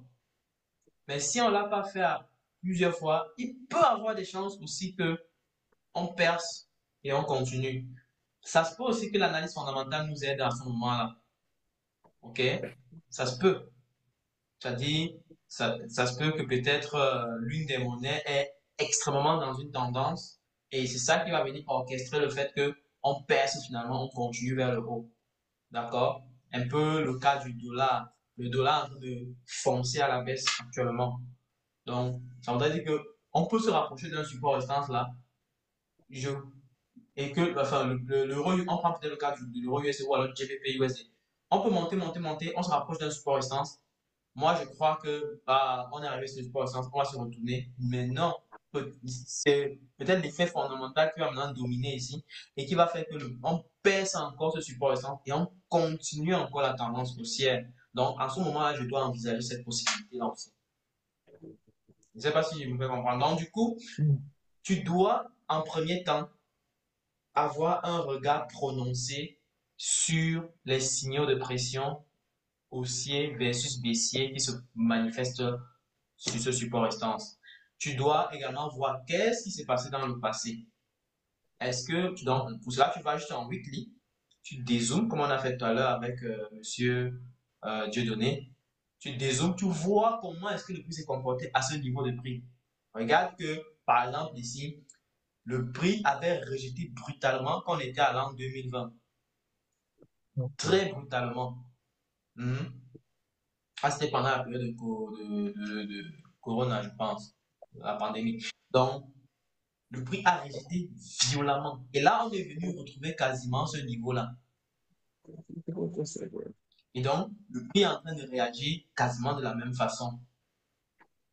Et tel que ça se comporte là, on va chercher le prochain support essence en bas. Ça, c'est un indicateur fort qu'on peut encore très facilement rejeter. Surtout que c'est la première fois qu'on revient à ce niveau-là depuis 2020. Donc, il y a plus de chances qu'on rejette on, que ce soit facilement, que ça continue sa tendance haussière, quoi. Autre chose, c'est d'observer principalement tes signaux de pression haussier versus baissier. Ça, c'est très important en ce moment-là. Quand tu es sur le support, quand tu es déjà sur le support résistance et tu dis le prix tourne en rond, certes, ça tourne en rond, mais à un moment donné, ça va se décider. Ça va se décider. Donc, c'est à toi maintenant d'observer qu'est-ce qui est en train de se prononcer en ce moment-là. Est-ce que, sachant qu'on est sur un niveau qui peut-être dans le passé, on a rejeté brutalement et on est revenu on va dire pour la deuxième fois sur ce niveau-là depuis quelques années. Là, c'est clair que ce sera un rebond très fort. En fait, la probabilité est beaucoup plus penchée dans le sens de la chute. Quand je prends l'exemple qu'on a en face. Et là, du coup, ce qui va m'interpeller en ce moment-là aussi, c'est maintenant de chercher les signaux de pression baissier principalement. Si ce n'était pas le cas et qu'on avait déjà trop testé aussi ce niveau-là, là, je pourrais maintenant envisager que, hey, on peut facilement percer, faire un pullback et continuer. Mais comme on va dire la deuxième fois par rapport à la dernière fois où ça a touché ce niveau, on est encore dans une phase où les gens peuvent facilement rejeter. Mhm. Donc, c'est ça. Et à côté de ça, on peut même ajouter l'analyse fondamentale si on veut. Donc là, maintenant, il va falloir analyser comment est-ce que chacune des monnaies de la PSDB se comporte. Est-ce qu'il y a une tendance qui est privilégiée, tu vois? Est-ce qu'il y a une tendance forte qui est privilégiée? Et là, ça peut nous aider aussi à voir si ça peut faire du n'importe quoi sur la zone de support résistance là-bas. Ok. Super, docteur, super. L'analyse des monnaies particulières, là, est-ce que ça peut se faire Ça peut se sur faire, MetaTrader? mais il faut Ça- être, tu dis l'analyse des monnaies, en fait, des monnaies Les monnaies particulières. que je fais sur TradingView là. TradingView, oui, oui, docteur. Non, non, non, non. Il n'y a pas ça. Il n'y a pas ces outils-là sur MetaTrader, malheureusement. Il n'y a pas.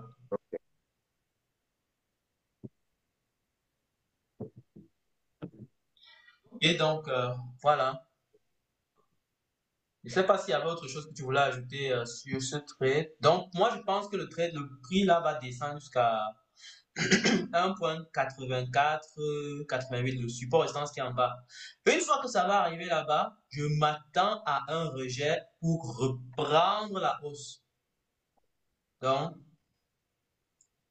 une fois qu'on va atterrir dans la zone là, je m'attends parce que ce sera en fait un pullback sur la grosse impulsion qu'on a eue depuis, depuis février. Si vous regardez depuis février 2025, on est monté en puissance là, toute la montée en puissance là. Non, c'est après. Voilà, toute la montée là. Exactement. Donc, on est en train de faire juste une correction. C'est cette correction-là qui est grossière là. Ça va venir atterrir sur la zone du support résistance là-bas. Ça va traîner un peu. Dès que ça va marquer des bons signaux de pression haussier, c'est le moment de ramasser. C'est le moment de prendre le trade.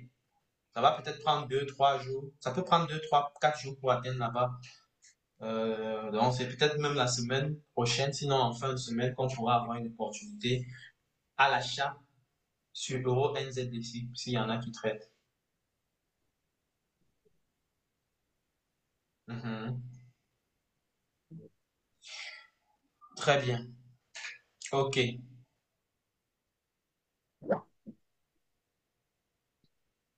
Donc, c'est très bien. Donc, tu peux arrêter ton partage si tu en as terminé. Et j'ajoute aussi que c'est les jours comme ceux-ci ou les dimanches que vous pouvez vous asseoir et balayer vos paires de devises, analyser tout ça de A à Z pour voir qu'est-ce que vous envisagez pour pouvoir placer vos scénarios en réalité. Donc, je prends Euro USD, j'analyse comme j'ai fait là, vers quel support résistance on se trouve. Est-ce qu'on est déjà sur un support résistance? Si on n'est pas sur un support résistance, vers quel support résistance on est en train de se diriger? Tu reconnais le support résistance, maintenant tu te prépares, tu essaies de voir est-ce que sur ce support résistance, on a eu à rejeter brutalement dans le passé. Si on l'a fait, ok, tu dois te préparer peut-être pour un retournement. Donc, tu dois envisager le scénario de retournement pour aller dans le sens inverse. Sinon, si on a eu à rejeter déjà beaucoup trop, c'est-à-dire qu'on peut facilement venir maintenant et on perce et on continue aussi. Donc, tu dois envisager maintenant le deuxième scénario. De toute façon, il y a deux possibilités. Quand le prix se dirige vers un support résistance, il y a deux possibilités. Soit c'est qu'on perce et on continue, soit c'est qu'on marque des signaux de pression de retournement et on retourne pour changer de sens. Donc, c'est les deux scénarios qu'il faut toujours envisager. Et voilà, quoi, ça va vous aider à pouvoir bien capter comment est-ce que vous devez prendre le trade. OK? Les autres ne veulent pas partager leur trade. J'attends toujours que vous partagez vos trades, hein.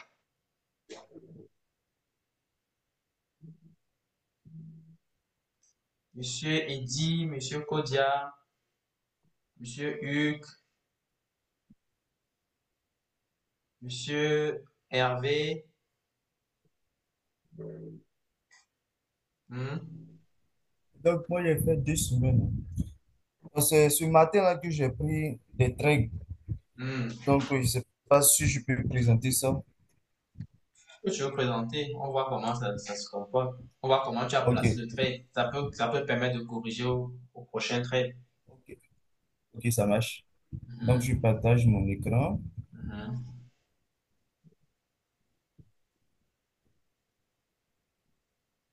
Comme j'ai dit, les séances comme ça, vous devez vous bousculer pour partager ce que vous avez fait. N'ayez pas peur, c'est pour que on s'améliore le plus vite possible. Parce que si on traîne et qu'on part apprendre ça sur le terrain, Oui, ça risque de coûter plus cher. Ok? ouais, mon écran. Oui, on voit ton écran. Voilà, c'est le trade. Voilà, c'est ce trade-là que j'ai pris. Mhm. Voilà. Ok. Alors, explique-nous, c'est quoi les lignes, les zones vertes? Il faut d'abord fermer l'écran à gauche là où on a les paires de devises là. Ok, Voilà. Et tu peux ok. baisser le terminal. Tu vois là, Le là où terminal. les... Mhm. Tu peux fermer ça même. Oui. Voilà. Ok. Ça nous donne plus d'espace. Ok. Quoi les zones en couleur verte là? Et c'est quoi les lignes jaunes? Ce sont les zones de résistance. Voilà, j'ai juste amplifié ça avec, avec avec les rectangles. Voilà. C'est tes rectangles, c'est ça qui te permet de tracer le support résistance ou bien c'est la ligne jaune qui te permet de tracer le support résistance? Non, ce sont les rectangles qui me permettent de tracer non, les lignes jaunes. Donc, j'ai fait des zones de support résistance. Ce sont les Mhm. lignes jaunes qui me permettent de tracer les résistances et les supports. Je pense qu'il faut utiliser plutôt les zones dans les rectangles là. Mhm. De supprimer. D'utiliser les zones, les rectangles. Les rectangles, quoi. Mhm. Plutôt les A rectangles. priori, quoi. Mhm. C'est d'abord ça. Ok, Après, si tu veux ajouter des petits trucs là, comme tu as fait, mais bon. Mais ok, c'est ok. d'abord les zones. Ok. Ok. Donc, pourquoi tu parles, bon, là tu as dit que c'est les zones. Donc, tu devrais prolonger le rectangle vert là. Oui, oui. Ici, celui-ci? Oui, tu devrais le prolonger. Oui, oui. Ok. prolonger pour Donc, aller je vers le fais la... en même temps. Oui, oui, ça y est. Double-clic, tu le fais. Place-toi à l'extrémité, à l'extrémité. C'est ce que tu vois, les petits carrés affichés, s'afficher là, les petits carrés à l'extrémité là, s'afficher. Alors, ce que j'ai fait, j'ai Tu supprimé. double-cliques, puis tu peux, non, double-clique encore. Voilà, supprime ça.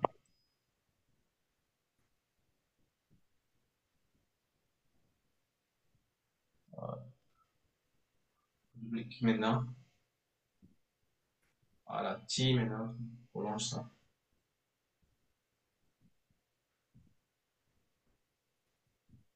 Ok. Mhm.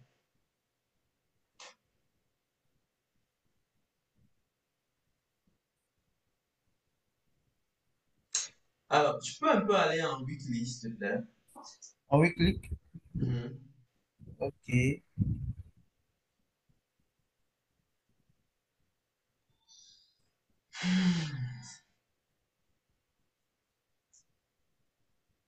Pourquoi tu n'as pas les séparateurs de période ici? Oh, ah oui, quand je prenais la position, je l'ai fait. Et puis après, bon, il est parti. Donc, je l'ai fait en même temps. Mais dans ton template, tu devrais déjà avoir ça, donc, parce que si ça va tout le temps, là, ça peut t'embrouiller. Pas bon du tout.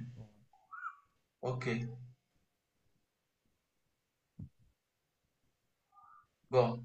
Première chose que je vois, c'est que certains supports essence sont extrêmement épais et d'autres C'est ça. pas.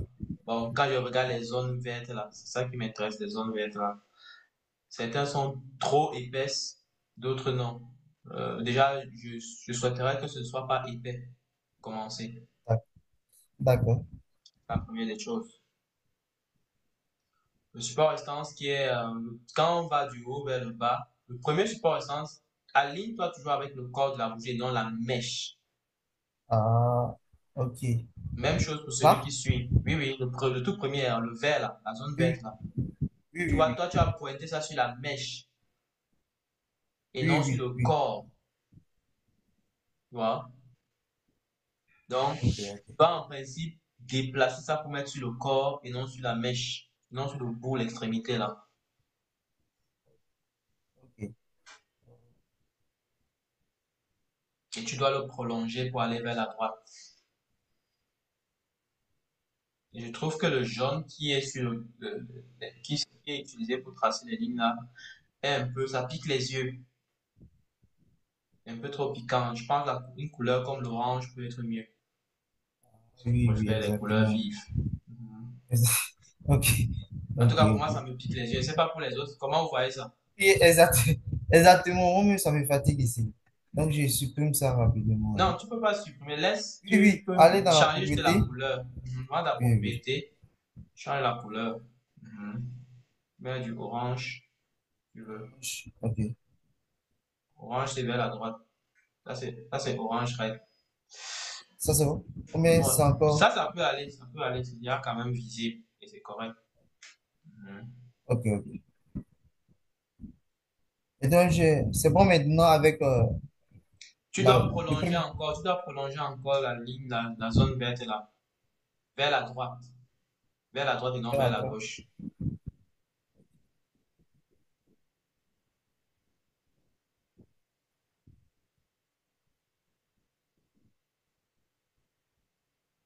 Ton écran ne bouge plus. Oui, oui. Je suis sorti un peu.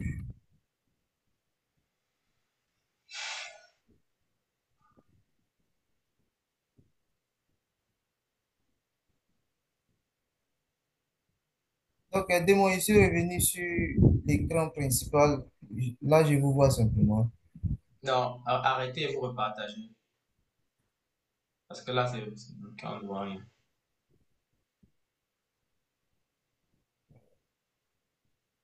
Faut arrêter et vous repartager.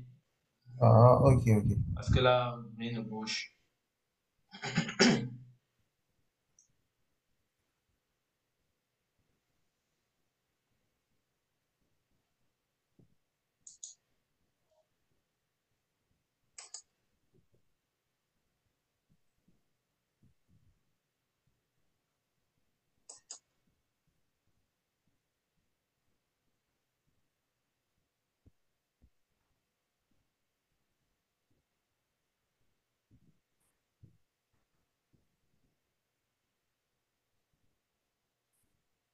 Voilà, c'est bon. Oui, tu devrais déplacer ta ligne rouge là, dans la zone verte là. C'est que tu veux faire ça ici. Voilà. Bon, double-clic pour désactiver. Ok, c'est fait. Là, le second support résistance, juste en bas. Celui-là, oui, oui.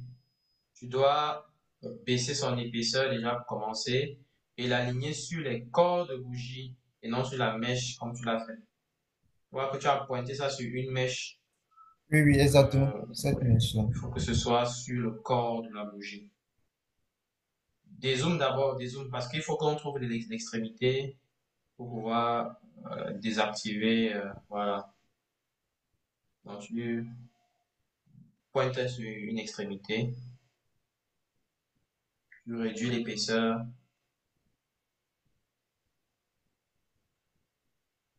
et tu prolonges vers la droite en même temps.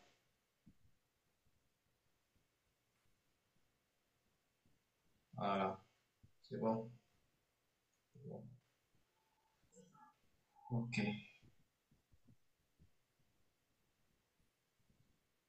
agrandir. Le troisième aussi, c'est pareil, tu baisses un peu l'épaisseur.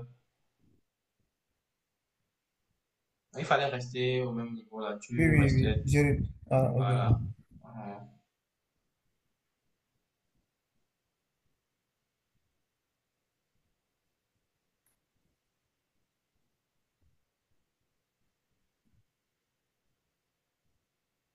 Prolonge, prolonge juste. Voilà. C'est bon, c'est bon. Enlève la ligne jaune là, ça n'est pas utile. Pas que ce soit utile. Voilà. Pour ne pas surcharger tes graphiques. Ok. Support résistance suivant, vers le bas. Ouais, tu actives et tu tires tu prolonges ça vers la droite. Et tu supprimes la ligne jaune là.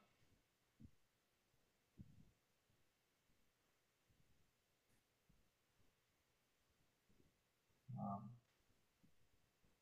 Et après, on peut passer le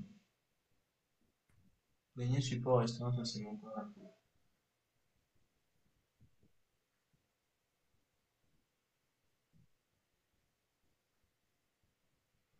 Bon, celui que tu dois tracer pour la suite, c'est,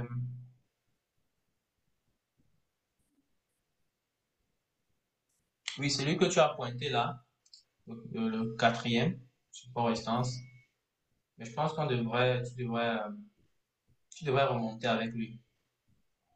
Tu devrais Oui, remonter. Oui, oui, tu dois un peu remonter avec lui.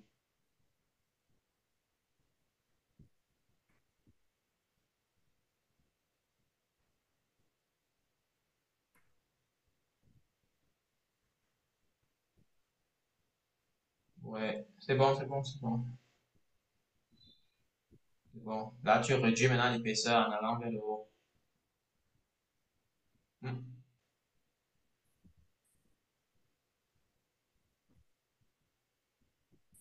Oui, réduis l'épaisseur maintenant.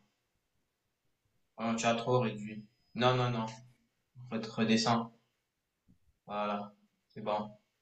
Maintenant, tu peux prolonger en allant vers la droite.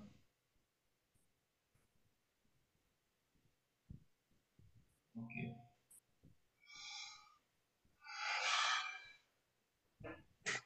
Et tu peux tracer le dernier en vert là.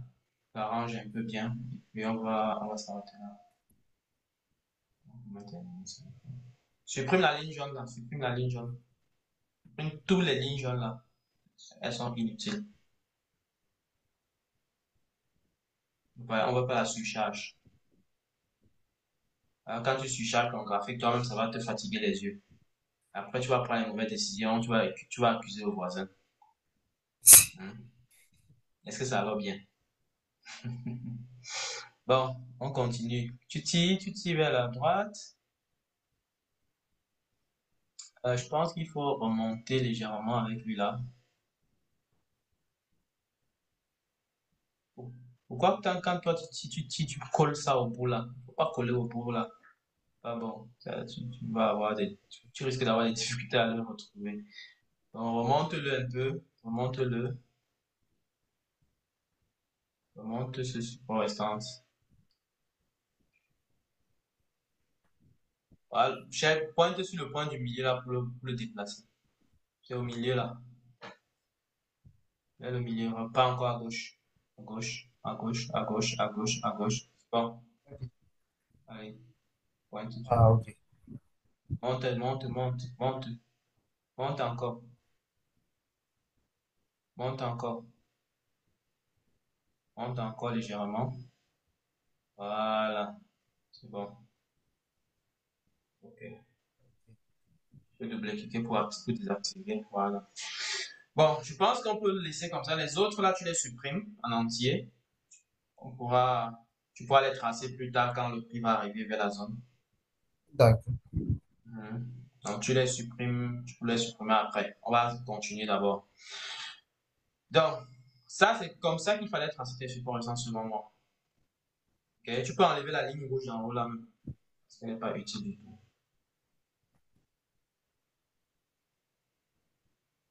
Ok. Prolonge plutôt le truc vert là.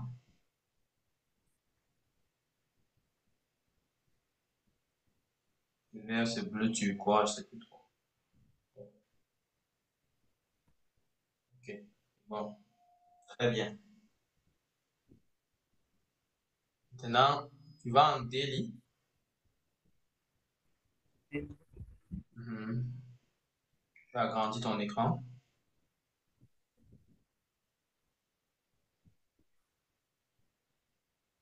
Ok, parfait. Donc, visiblement, on a fait un gros rejet. On a fait un gros rejet depuis quelques jours sur les zones de support restance là. Bon, je doute s'il y a un support restance juste vers le bas là. Je vais encore regarder. Peut-être que je me suis trompé. Mais on voit bien que dans un passé très récent, on a eu à rejeter, c'était en 2024, violemment. On a rejeté violemment. Regarde juste ton graphique de août 2024. Ben voilà, grosse mèche rouge là.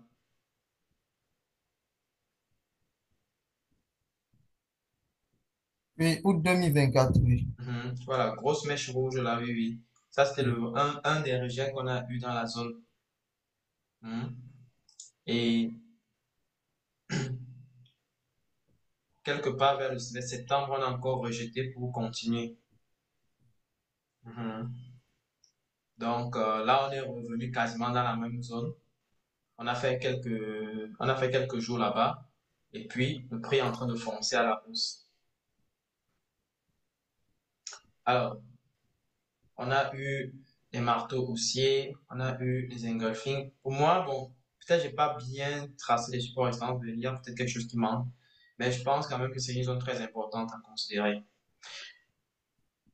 Donc, du coup, juste après le marteau ou alors l'engulfing, je pense que c'était le moment de prendre le trade. Tu vois, tu as pris le trade légèrement en retard. Oui, oui, exactement. Tu as pris le trade en retard parce que, en principe, tu vois pour la bougie verte qui t'a permis de passer en profil là. Juste un peu avant, il y a une toute petite bougie, mais avant la petite bougie, il y a une grosse bougie verte et une bougie rouge. Exactement. Voilà. C'est après cette bougie verte que tu pouvais prendre le trade. Parce que Voilà. je le suivais matin et puis après qu'il suis venu, il a formé cette bougie-là. Donc, je Mais me ça suis fait deux dit, jours, hein. C'est pas ma tête, c'est 2 jours, hein. On est en daily là. oui, oui, oui, oui, oui, oui, On est en oui, daily. je le Donc, suis. ça veut dire que quand ça avait déjà formé le niveau, la bougie verte là, on était la semaine dernière. Exactement, On exactement. était jeudi, pour faire simple. On était jeudi de la semaine dernière. Donc, du coup, c'est jeudi passé que tu seras bien entré dans ce trade-ci, à la fin de la journée de jeudi. Donc, ça te permettait de mieux te protéger et ça te permettait de ramasser encore plus. Tu seras déjà plus qu'en profit.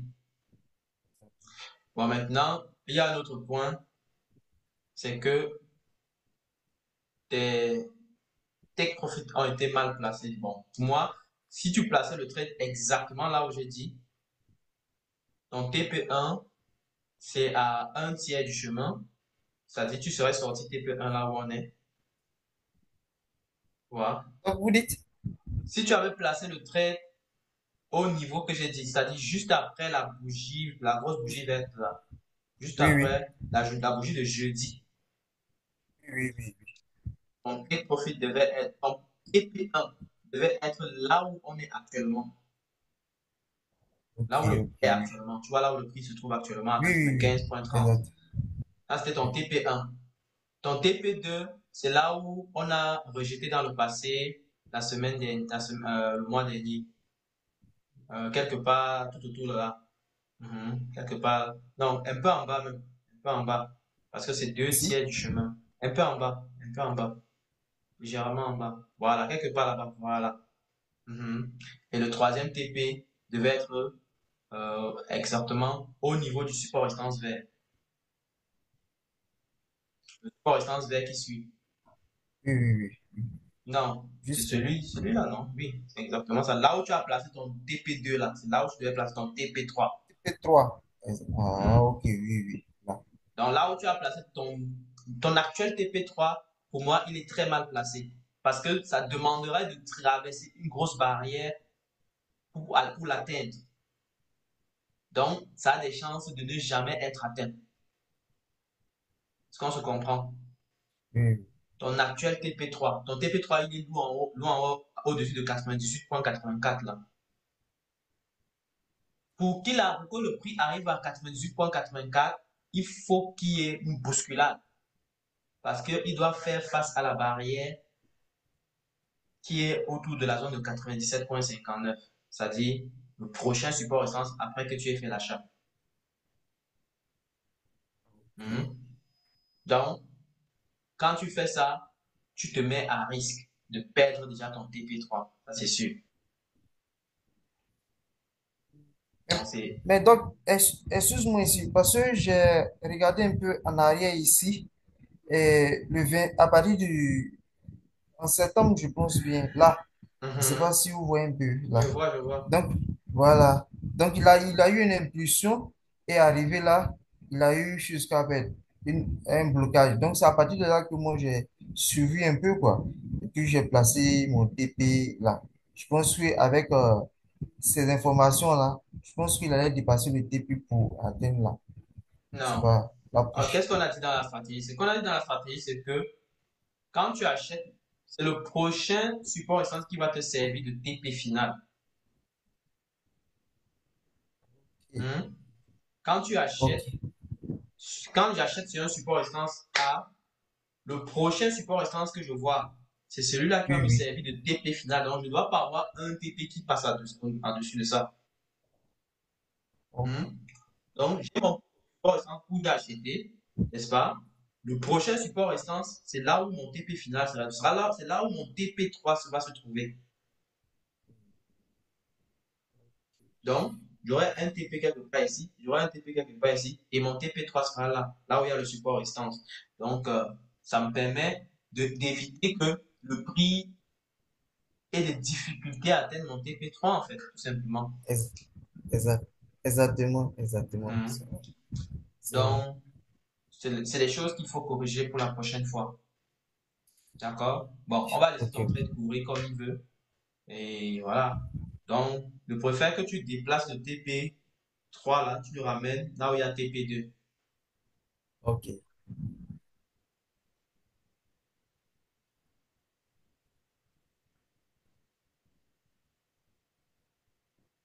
Donc, ferme ça. Tu peux le déplacer simplement. Ferme, place tout simplement.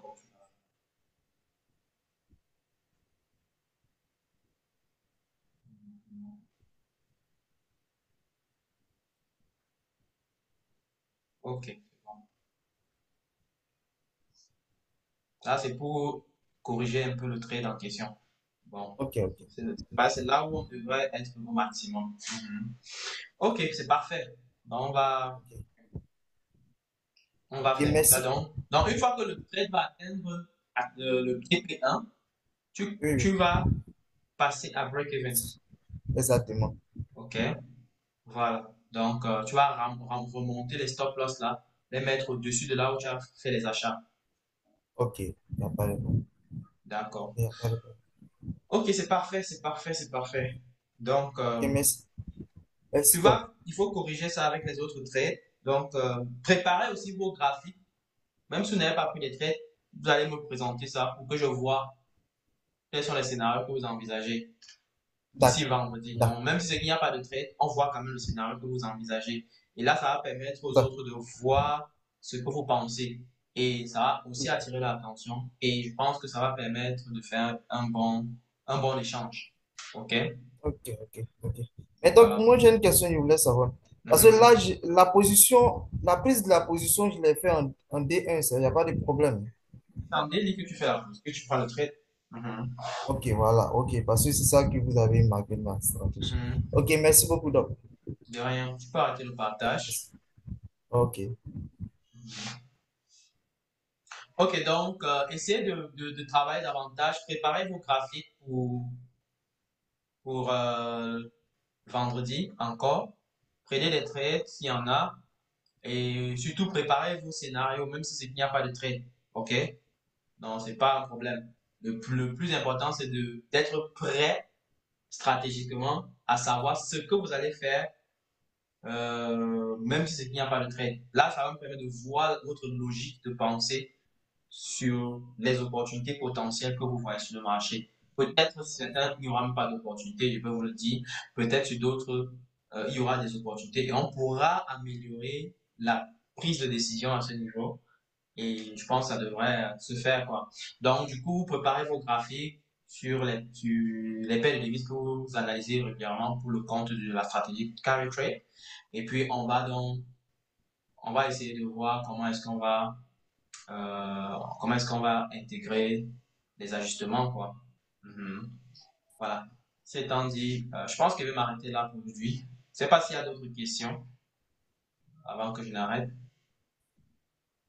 S'il n'y a pas de questions, je vais vous souhaiter une bonne soirée, n'est-ce pas? Et on continue de charbonner. On continue de charbonner. Donc, comme ça, je sais que plus on va le faire, plus il y aura des résultats qui vont tomber. Je suis confiant. Donc, voilà. En tout cas, beaucoup de courage à tous. Ne lâchez surtout pas. On se concentre exactement. et malgré les difficultés qu'on peut rencontrer, on doit rester focus. On doit rester focus parce que c'est ça notre objectif, de pouvoir avoir les résultats. OK? Donc, voilà. Merci encore à tous. Ok, merci Portez-vous beaucoup, bien Doc, à vous. Bien des et choses dans la famille, là. merci beaucoup à toi aussi. Allez, bye bye. Merci. Bye Bye. bye, Doc. Merci, Doc. Voilà.